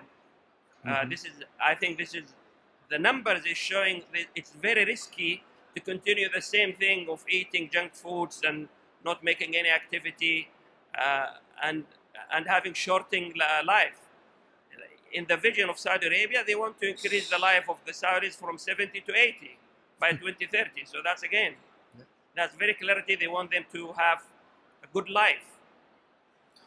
When I come back to your example of multi-use big investments, it's always combined. I have the idea, especially in this part of the world, where entertainment, where kids want to come, entertainment, shopping, and then spa and wellness comes together in a way. Do you think this could be also a model for the next projects to come, when it's no longer just a nice treatment that you do, but where you really want to learn about healthy food, to move more, where you want to get motivation? Would you also see this as part of these multi-use projects as the one in Saudi? Or would you rather think it could be a destination model, like on some, as we heard today from Daniela, in the desert, for example, to authentically take people away from the noise and stress? I think, honestly speaking, I think what's the social media is driving the people. We are in the industry of the wellness. We need to think beyond the box. I think thinking about only having a resource or location, it's that what the people is looking for. We will be out of business very soon. I think we need to think how we have this kind of apps which the people can use wherever they are, and they can get the right food and the right fitness and the right peace of mind, in addition to whatever resources and destination we have. And we need to have it for mass. I think working into a niche side, I think this is not a long-term business in my view. Okay. We had to be for the mass. And the mass cannot afford to go to most of these places. I agree. It's only for the rich people to go, and they can go anywhere else. But the mass, they need to have their like affordable neighborhood kind of wellness and spas.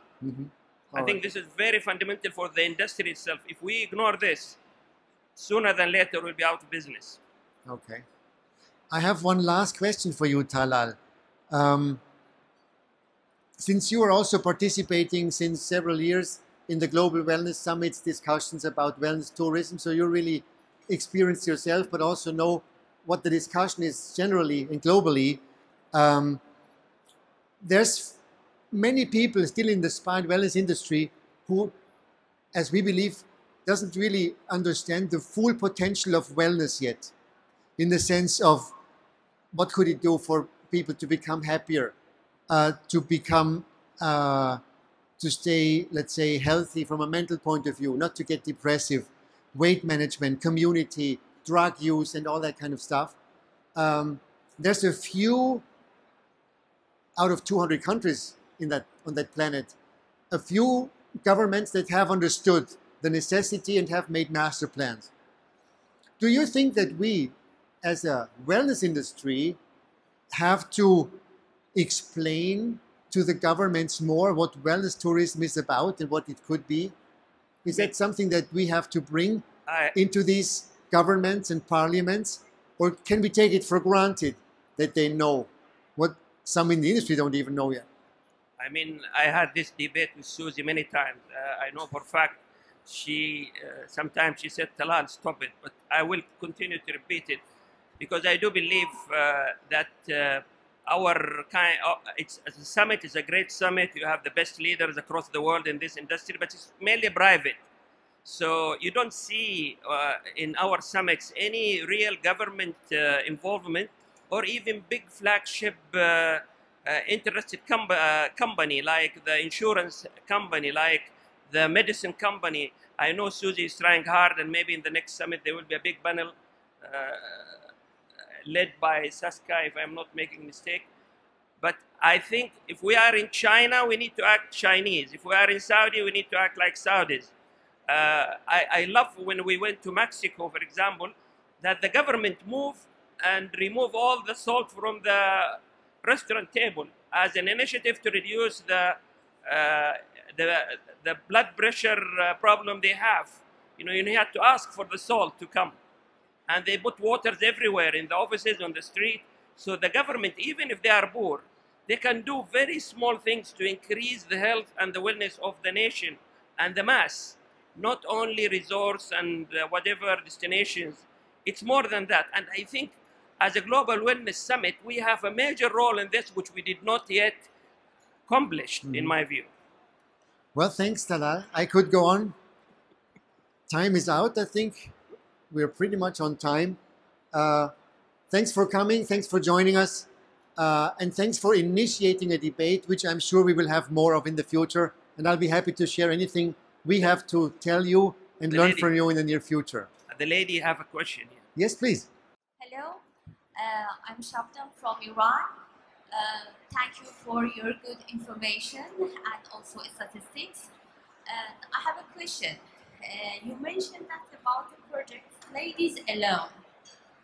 And as I'm a managing director of one travel agency, this is a question for me. Can I arrange women to travel Saudi Arabia and alone without their husbands and participate in the wellness or anything else? Japanese orchestra was in Riyadh a couple of weeks ago, and they are fully. There is a new minister for entertainment. The deputy minister for health, for sport, is a lady. She worked with the king across Asia, and she played tennis with the minister of Japan, and she beat him, by the way. Yeah, you just imagine. There is a lot of movement is happening, my sister. So I have full trust that the next few years will be very interesting, Saudi. All right. Inshallah. I like this. Thank you. Thank you for this question. And now I leave the stage because we have a great panel coming up. I think Susie will introduce Andrew and the rest of the panelists. Thank you, Talal. Thank you. So I forgot when Franz was on earlier to ask if there were any questions for Franz. So I'm just asking now if anyone has a question. We have a few minutes, and we can ask you whatever we'd like to ask you. Emma, you have the microphone, right? Yeah. So anything that anyone wants to ask Franz or me, or if not, then we will go on to The panel. to the panel. So thank you. Thank you. Okay, Andrew, I'm going to ask you to come up here. You're going to introduce your panel, but I get to introduce you. Andrew Gibson. Come on up. I've known Andrew for a long time. He was one of the original founders of the Global Wellness Summit and the Institute. And tell us your title now, because it's quite impressive. Vice President of Wellbeing for Accor Luxury Hotels. And that's very special to know that you are the Vice President of Wellbeing for Accor. Yeah. That is very significant. So let me just tell you all a little bit about Andrew. He's been in hospitality and spa for 30 years. He is Vice President Wellbeing Luxury Brands for Accor Hotels. He's responsible for the development and execution of the well-being strategy for Accor Hotels' luxury portfolio, including the definition and implementation of wellness standards globally. Andrew has worked in the Middle East, Asia, America, and Europe. He helped to establish, now this is a lot of brands, Six Senses, Mandarin Oriental, Raffles, and Fairmont. He also, as an entrepreneur, initiated the funding and created the retreat at Aphrodite Hills in Cyprus. So that is a lot of expertise. And he lives now here in Dubai for the last few years. So. Not bad. I'm only 30. I just look 60. So please welcome Andrew, and he's going to introduce this panel. And thank you for being here. Is this working? Yeah. Thank you, Susie. I just wanted to, before we start the panel, just clarify the title well-being, not wellness, well-being. And I think that that's something internally that our company decided to do. Well, I decided to do and told my company I was doing it. And well-being is the state of mind we want to get our guests into. So that's the end journey, is the state of well-being. And we do that through all the different wellness journeys. So wellness are all the different journeys that can get to that state of well-being. That could be spa, that could be guest rooms, that could be food and nutrition, it could be exercise, anything that gets them to a state of well-being. So that's why my title is such. And it gives me a much bigger role to look after anything I want, really. So we're now moving into our panel, which is going to be looking at Middle East traditions in beauty, spa, medicine, wellness. And we've got three people that really are experts, and between the three of them we'll cover our domestic market, our local Emirati market, and our international market. So we're going to get a good insight into what our market is looking for. And with that, I'd like to invite up onto the panel Daniela Russell, who's appeared earlier. Daniela is actually going to kick off one of the first questions I've got, so be prepared. And Daniela is the consultant, so she looks after all of the aspects and all the different markets and advises them. Then I'd like to invite Paul Hawko. Paul is the director of Talise Spa Operations for Jumeirah. So he looks after all Talise Spas, Jumeirah's signature spa and wellness brand. Canadian national, graduated with honours at an accredited board of certified massage therapists, followed by an executive leadership certificate from Cornell to launch his career into health, wellness and hospitality. Spans 25 years working across the health clubs, clinics and spas. 9 of them as a spa director with the Fairmont Group, that was before my time, and working with 3 properties internationally before joining the Talise Group. And our last panelist, but no means least, is come in and very much knows about our domestic market, and that's Dr. Maria Alonso. And Maria works for the Dubai Herbal and Treatment Center and specialist preventative in traditional Chinese medicine. And I will read this out, okay?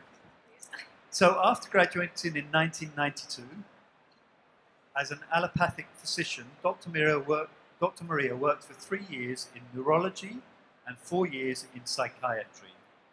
She had extensive training in traditional Chinese medicine, and she has a master's degree in preventative medicine. Dr. Maria is licensed as a conventional and as a CAM physician, trained in homeopathy and naturopathy, and a certified member of the German Anti-Aging Society and the German Society of Preventative Medicine.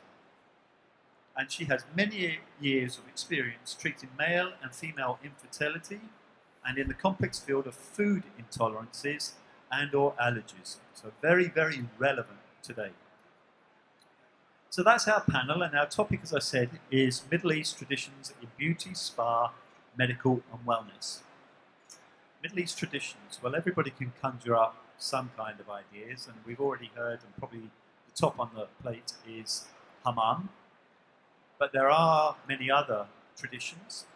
I did my very, very first spa that I ever had the pleasure of designing and working on was in 1994 in Muscat, Oman. And we did a ladies' spa, managed by ladies, maintained by ladies, run by ladies. And we found very quickly that some of the best treatments we were doing, yes, we had a hammam, but that wasn't the best. It was more of the traditional things like sugaring, cupping, threading, those kind of activities. So my first question is going to go to you, Daniela. Thank you. Daniela actually created what was the most iconic spa of its day, Cleopatra's. Remember when that came into Dubai? Was it 2000, somewhere around there? 1998. 1998. Embedded on the brain. 1998. Cleopatra's was not only the landmark spa of Dubai, it was probably the landmark spa of the region in its time, and became well famous, and certainly was one of the things that put Dubai on the map in terms of spa and wellness, in terms of our industry. So when you were creating that and looking at it, what was your market? What were you aiming for? And were there any local twists that you wanted to add into it? Okay, thank you. Well, originally it was meant to be a Chiva song. And that was the whole idea. I'd been in Chiva Som for the past 2 years, and we'd started it from there. So it was ideally going to be a health resort for the Middle East. But it was just far too early. But we decided that after building a rather large facility. So we had to change the passion, the drive, and the target market very quickly. And it became a very themed area, and some of you may know it, and it's an Egyptian theme. And we took on the Cleopatra as the actual theme, but also to try and create a lot more traditional type of treatments that the local community, and that was our target market, the local community, to entice and to become very regular, which they were. And that was the main aspect. And we brought in a rasool because we couldn't find the hammam. A rasool is a little bit more of a European style, but very private hammam room where you have heated throne style ceramic chairs, which are beautiful and comfortable, and you apply muds. And because the community here was very much about not necessarily going as one person, it allowed up to 4 people, but again on a private level, so it would be 4 friends, 4 family members, and that they would enjoy the experience. I'm going to give the others a chance, but just one question, because I remember one of the challenges of those days was that traditionally the local market went to their local salon, didn't they? Oh, yes. And it was very difficult to entice them out. So how did you manage to get them out of those salons and into Cleopatra's? I visited a lot of local salons, much to my interest. There was a variety, and they were incredibly popular. You could go to what was very famous at the time, Honeymoon Salon, and there would be a lot of local ladies just sitting, having their hair done. There would be a row of ladies, especially for a wedding. The amount of blow drying that went on for their hair would be immense, to the point where you'd have a cloud of heat and fumes rising above the ladies. You'd have to sit in this area while you're having your feet and your nails done. Or you could be behind a curtain doing a yoga position for your waxing. And that was the experience of spas in the Middle East at the time. And I was like, oh my goodness, how am I going to get away from this private room scenario? When really it was very much a social, cultural relationship. And so it was an interesting challenge. Well, let's take that a little bit further, Paul. So Talisse, probably arguably the first spa concept coming out of the Middle East, as opposed to Asian spas and the traditional spas in Europe and hammams in Morocco. Talisse was a very definite concept that Jumeirah produced, and it was targeted presumably for the international market, but definitely your bread and butter needed to be the local market. So were there any Middle Eastern things that were popular that you needed to include into that concept? How did you wrap that up? Well, the concept actually was well before my time, and it's still evolving, and we're happy with it. But I've just been 6 years with Talisse. I started with Jumeirah Zabeel Sarai on the Palm, which we have a 42,000 square foot, 42 room, 3 hammam, 2 floor spa. Our signature spa that we have is Talisse Spa Al Qasr.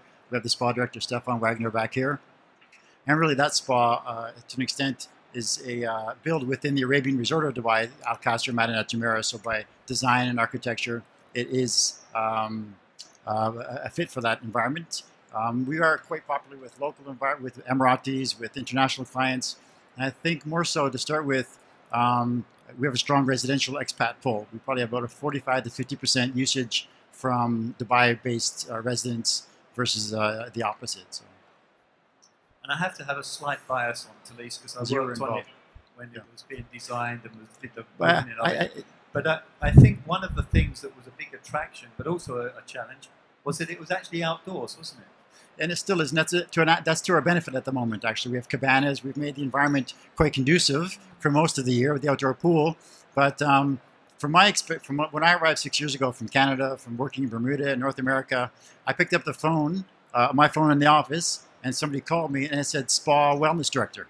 So that was, I think, before its time, and the word wellness has only been kicked around for the last 3 or 4 years. Even our earlier conferences here, it was a new proposition. And at the time, that spa had a polyclinic license. We offered deeper health and wellness packages and services. Since that time, we've disbanded from operating that ourselves. We partnered with DNA Health Corp. We contract with them, as well as Eternity Clinic, to be able to make sure we still offer that for our clients and our guests as well, though. Yeah. And Maria, you did something completely different, but also extremely relevant. The Herbal and Treatment Clinic, and specializing in Chinese medicine and alternative medicines. How did that come about, and why was that chosen? I think it was chosen in a way to cater to the local market here that is, say, very interested in natural treatments. They have a tradition of Unani medicine, which unfortunately doesn't exist much at the moment. So that includes herbal medicine and cupping.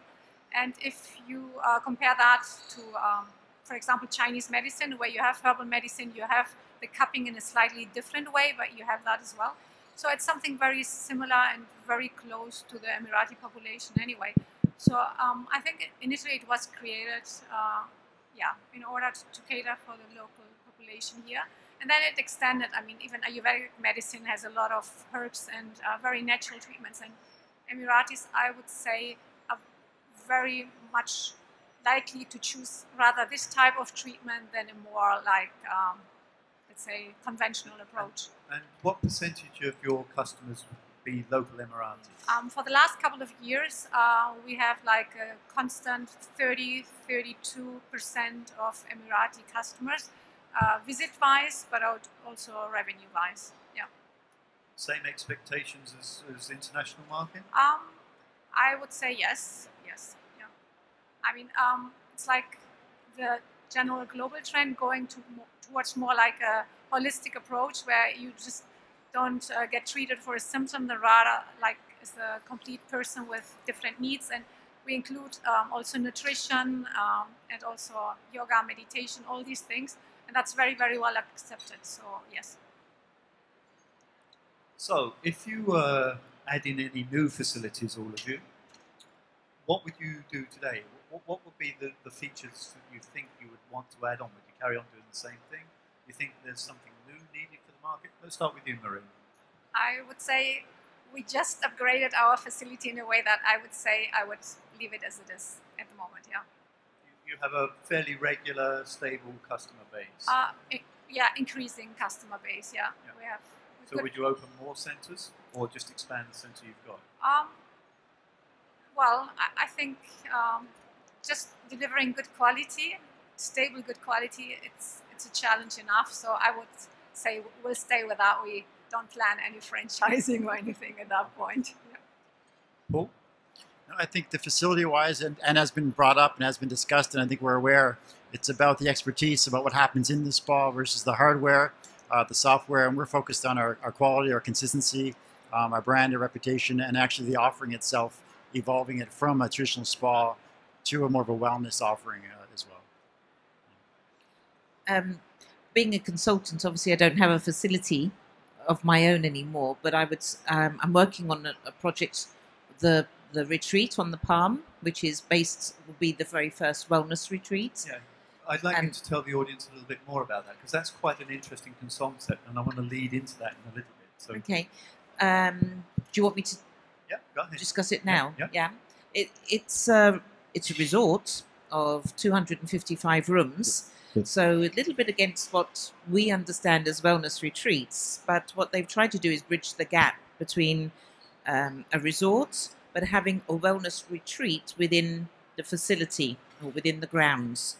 So people will come for wellness packages and really quite substantial ones, such as the emotional well-being, the yoga, and all the things that we've been talking about so far today, actually.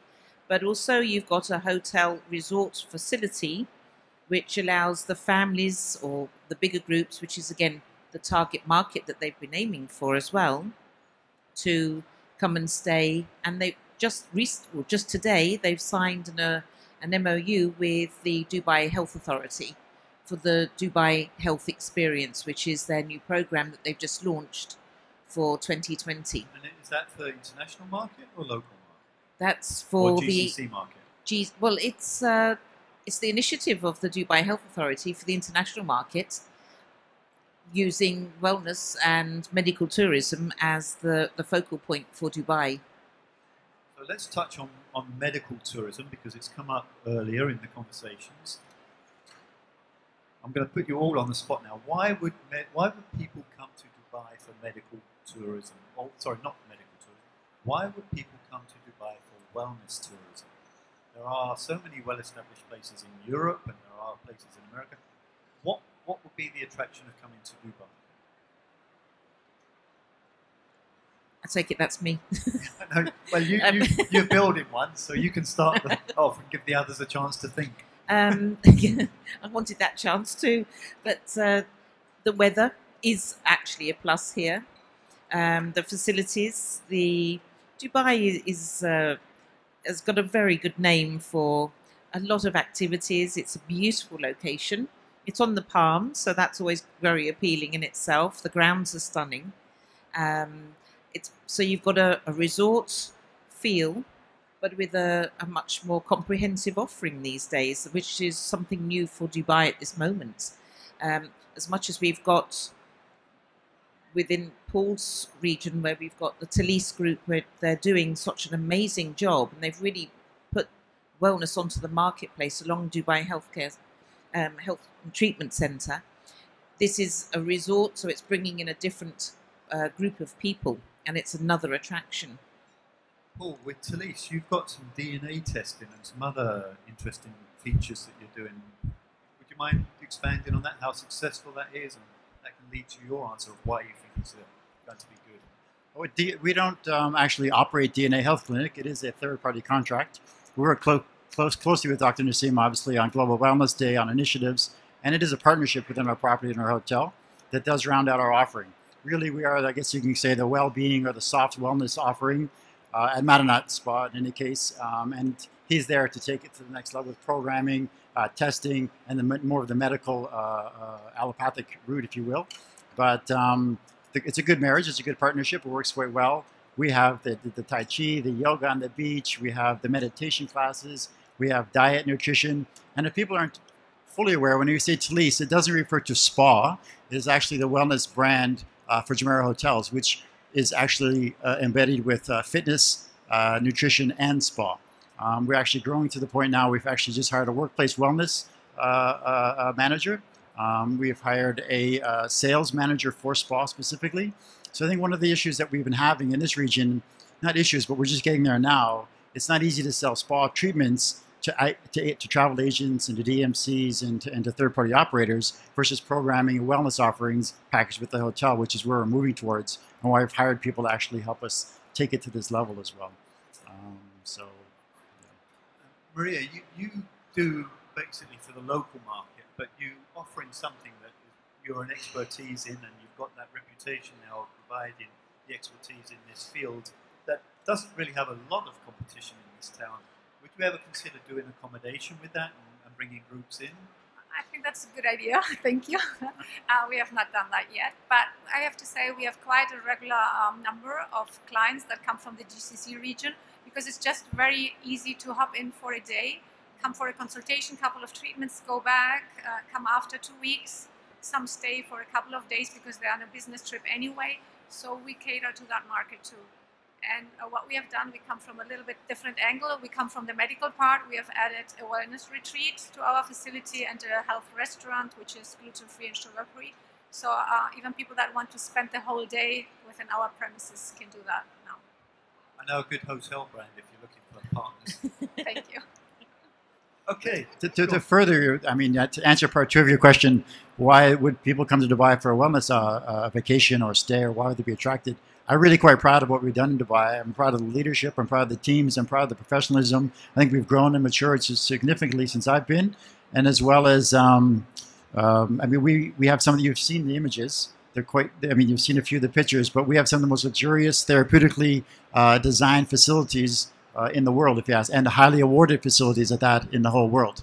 I think it's something that we should we're real happy to lean on and proud of that. I would echo that comment. I think Dubai has now got a maturity about it. The Middle East region is starting to get a maturity about it, that we are ripe to start looking at wellness and destinations and to start bringing the expertise to this area and bringing the guests to this area. So I think that's right. So I'm going to knock it completely on the head, turn it all around. Hammam. You've heard that word. It's been a trend for a while. Everybody thinks about it when they come to Dubai. Hammam. Is it really necessary? Is it the big sell?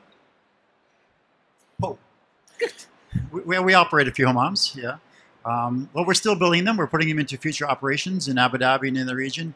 And I'm a little biased. I've operated one of the best hammams and hammam teams in the world, I feel, at Talise Ottoman. And we were quite serious about it, so we did a very good job. When I arrived 6 years ago from Canada, from Vancouver, hammam wasn't something we're familiar with. I'd never been to a hammam, and I ran spas for many years.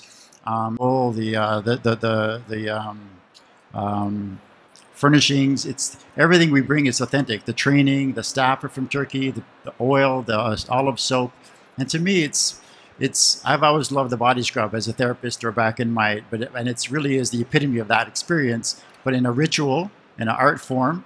It's got function, it's got purpose, and we've really made it a luxury experience. When we do the hammam at our spa, we actually, as a local connection, all of the guests get an Evil Eye Turkish bracelet at the end with a little story about the hammam as well. So it's kind of, oh, she has one. I have wow. one. What's that? This is what you get at the end of the Talise experience. And would you do? Did you have a hammam in Cleopatra's? No, we had a Rasool. Yeah. But I feel that the hammam at the time, that was a better option, but that was a good 20 odd years ago. And the hammam was quite difficult to get here, but it was more of a Moroccan style bath, which was a very singular room and not quite as glamorous. That's being upgraded over time, but I think it's an extremely good detoxing program too, or part of a detox program. So going back into wellness and well-being, it is part of a very good package of treatments, both relaxing, cleansing, detoxing. And so I think they're pretty crucial. Yeah. Do you do hammams? No, you don't have. Have you been to hammam? Okay. So we won't ask you the question. Okay, I'm going to actually pass it out to the audience at the moment, and if there's any questions you have, we have, as I said, 3 very good experts here.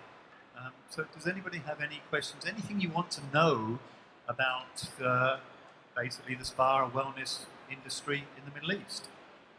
It doesn't have to be Middle East traditions right now. You can ask any questions. This is the last panel of the day, so anything you want. They don't know that, but you can ask them anything you want.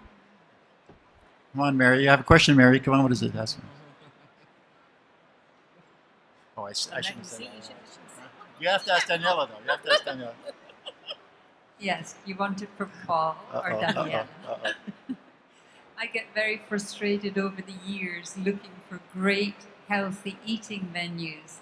And it's really upsetting when you've got the top spas and the conditions in Dubai and amazing F&B outlets, but to get pure and healthy type food, you really have to look for it, and that's really sad.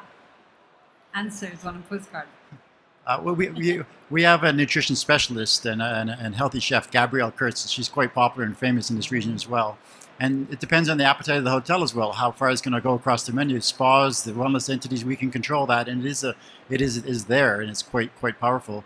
But and Jumeirah does have an appetite for that. And we are on the menus in the buffet. We have a section actually for the healthy eating and the in-room menus and so forth. And I think each restaurant has a section as well for it. So.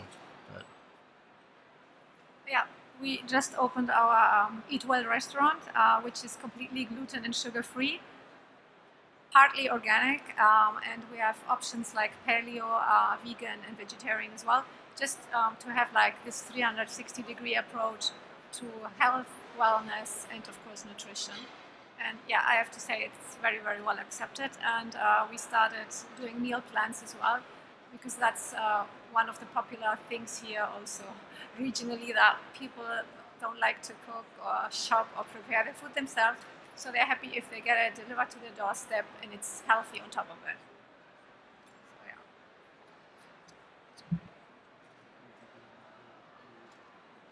No, not really. But what I can do, I mean, I'm going to second Maria, because we had the most amazing organic Christmas lunch from there.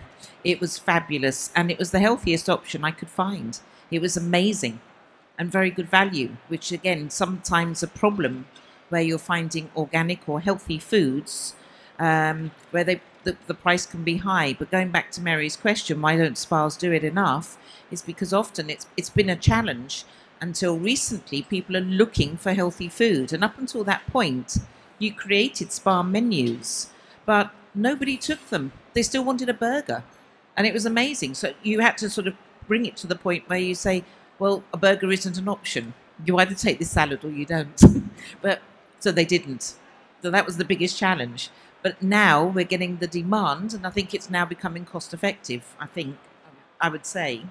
But going, I would have to also add, I work with one of my colleagues is lactose intolerant, another one is glucose intolerant, and just in the area where we work, there's a whole choice of different restaurants we can now go to. Dubai seems to be going through a whole phase of bringing in lots of organic and nutritional restaurants and natural eating. I think that's terrific. I welcome that. Any more questions? Anything you want? Oh, right. So, I want to know about that baobab fruit that I've been reading about that is supposedly famous here. What does it look like, and what's it taste like? Is it? Well, they told me to pronounce it baobab. We found that today, Susie, yes. And we might need a little bit more priming on that one, I'm afraid. We'll get you some. Apparently, it's a local fruit. Susie's going to find out a bit more information before she asks that question again. Sorry. Does anyone else know in the audience? Oh, look, we've got a hand there. But it's going back to what Maria was saying. Unani medicine still needs to be brought out a bit more, and it's a very, very good. And I think it's within the category of Unani. But it's finding that influence of medical aspects that we still have got. But I think I was told the other day, there's now 35 practitioners, but again, we don't see so much of them yet, and they're usually Ayurvedic and Unani practitioners, I believe. Unani, there are very few, and they do mainly cupping here. Yes, that's right. But the herbal traditions, they live in the family. So if you have older patients. They can tell you stories and what they cook and what they do for their cough and their stomach pain. And it's really unfortunate that it's not just put together as something that belongs to the region and that might get lost. Yeah. Hello, Maria. I have a question. Now you are involved in Chinese traditional medicine. So we have a lot of hospitals in Dubai. You think that why people come to you for Chinese traditional medicine? What is the reason? Well, I think there's different reasons. First of all, I think they feel kind of safe to come to us because we combine both the conventional with the traditional medicine. So we hopefully won't miss anything serious. We do the normal blood tests. We send out for further investigations. And then when it comes to treatment, of course, they prefer like a safer option with less side effects. Let's say you have a disc problem and you have severe back pain. I mean, you can choose the option to have your painkillers, or you can choose maybe the option to have acupuncture with some physiotherapy and might get benefits. If you choose the painkillers, you might get a stomach ulcer after some time on top that you might have to treat as well, and so on. So it's about making choices of treatments that are less harmful and more natural. Yeah, and especially for many chronic diseases, it's just a treatment that works.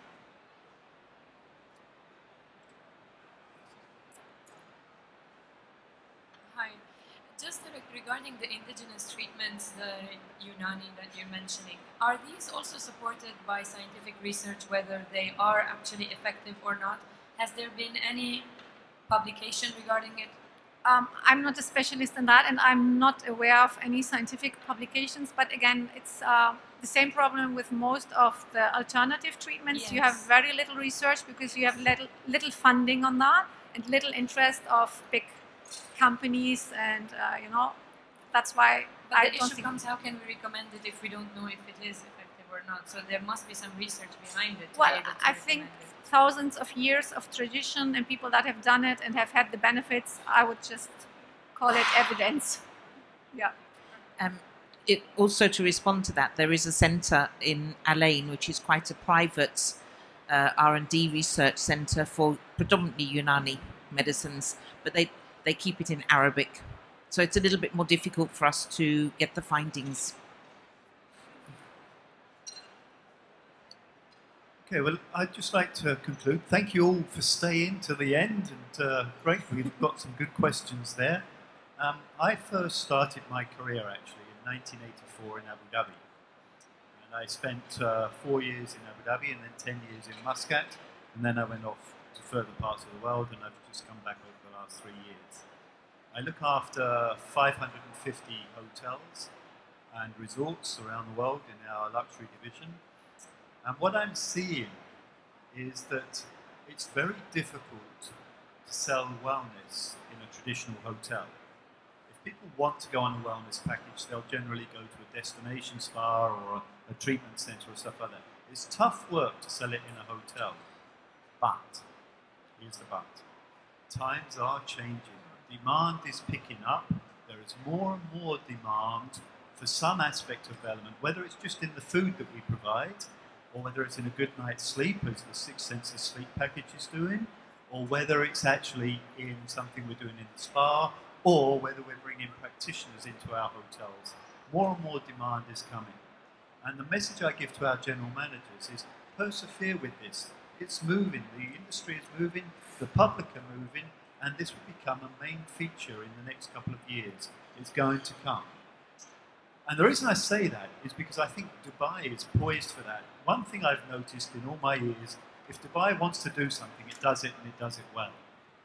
And I think Dubai is absolutely poised to become one of the wellness cities of the world. If you look at all of the different features, whether it's in the social planning of the building that they do, if it's in the provision of parks and exercise equipment on the beaches, if it's into the free economy of allowing people to develop their own businesses, and those businesses happen to be organic and food because that's the demand for it, Dubai is well positioned. We have a medical city and we have a wellness city coming. So I hope to see it there, and I think it won't be too long. Finally, I'd like to thank our panel very, very much. Oh, too late for questions, sorry. No. Oh, yeah, they're nodding their head. Okay. No, this is just to really elaborate on what you've just said, and I was thinking about this earlier to ask the question. Do you really feel that hotels can actually take on this wellness concept? Because I'm thinking many years ago, and I'm sure Daniela, you'll remember these retreats where I first started my career, when you had, and they're still going strong now, like Greyshot Hall, Magdale Hall, Forest Mere, Champneys. I mean, at that time, they were then for people to go for wellness. People did go there for, you know, just to kind of zone out, to really kind of, you know, be well. It wasn't really a pampering destination. And I'm thinking, if we are going to grab this wellness concept correctly, do we not need to have developments like those, but reinvented again? Well, I wholeheartedly believe that there is space for hotels to do it, but it isn't going to be in the way that Greyshot Manor or Chiva Som or those things did it. It's going to be in the way we design our rooms, in the air quality, the lighting quality, the water quality that we provide to our guests, and all of the activities. And the fact that we've got some practitioners there that offer yoga or meditation, something like that, is just the icing on the cake. It's actually the entire entity of the hotel. And I think the demand from the public is already shifting that way. If you look at the competitive set, not just our brand, but you look at the competitive set, everybody is researching one aspect or another of how do they get the competitive edge by providing wellness to their guests. I just think we'll do it well-being and have the whole lot.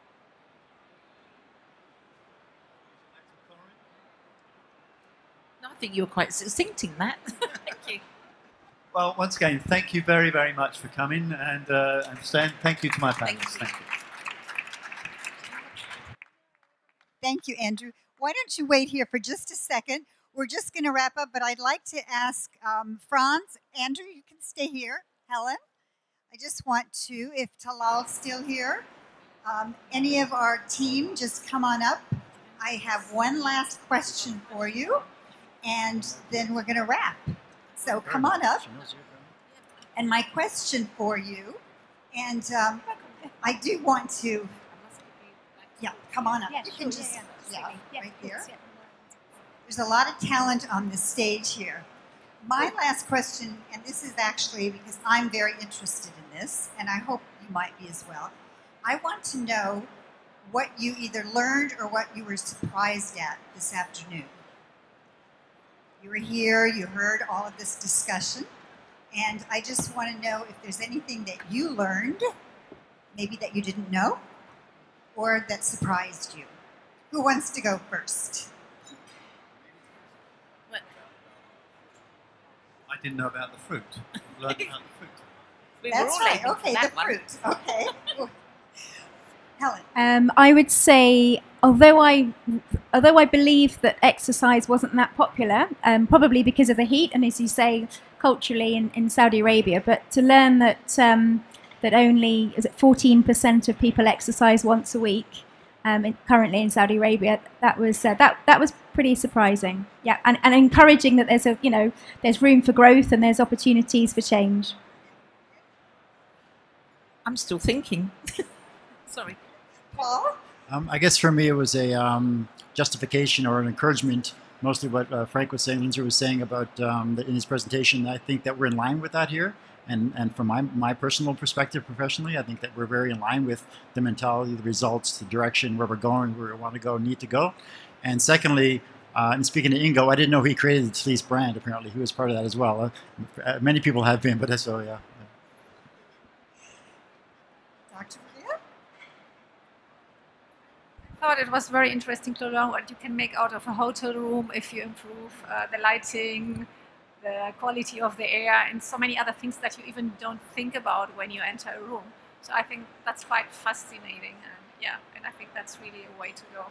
We're even seeing the term wellness architecture become something that people are talking about, and is not just in a wellness space, but with hotels and so on. So, Franz. Thank you. I learned two things basically. The one is, and we just had a brief discussion back there, a minute ago is that, of course, all of us know about the great success and great efforts in this region with high-end spas. In the last couple of years, it was more and more known to the public in US and Europe what you guys did in terms of medical developments, which is amazing also.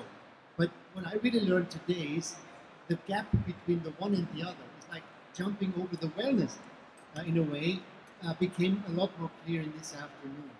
So I think that the one thing and the other is not really connected yet, and the connector would be the wellness tourism development. And the second thing I learned is that I'm freezing more in Dubai than in the snowy Austrian mountains. Thank you. And I would just add that I was really, I mean, I've been very optimistic about this area for a lot of reasons, but one thing I'd not really thought about is the fact that because people are more stressed, they're not flying so far away, they're not necessarily going to Asia, and so the Europeans can come here much more quickly. And so that is sort of like, wow, that's a whole nother huge plus. So anyway, thank you all for being here. We really appreciate it. And wishing you lots of wellness in your life.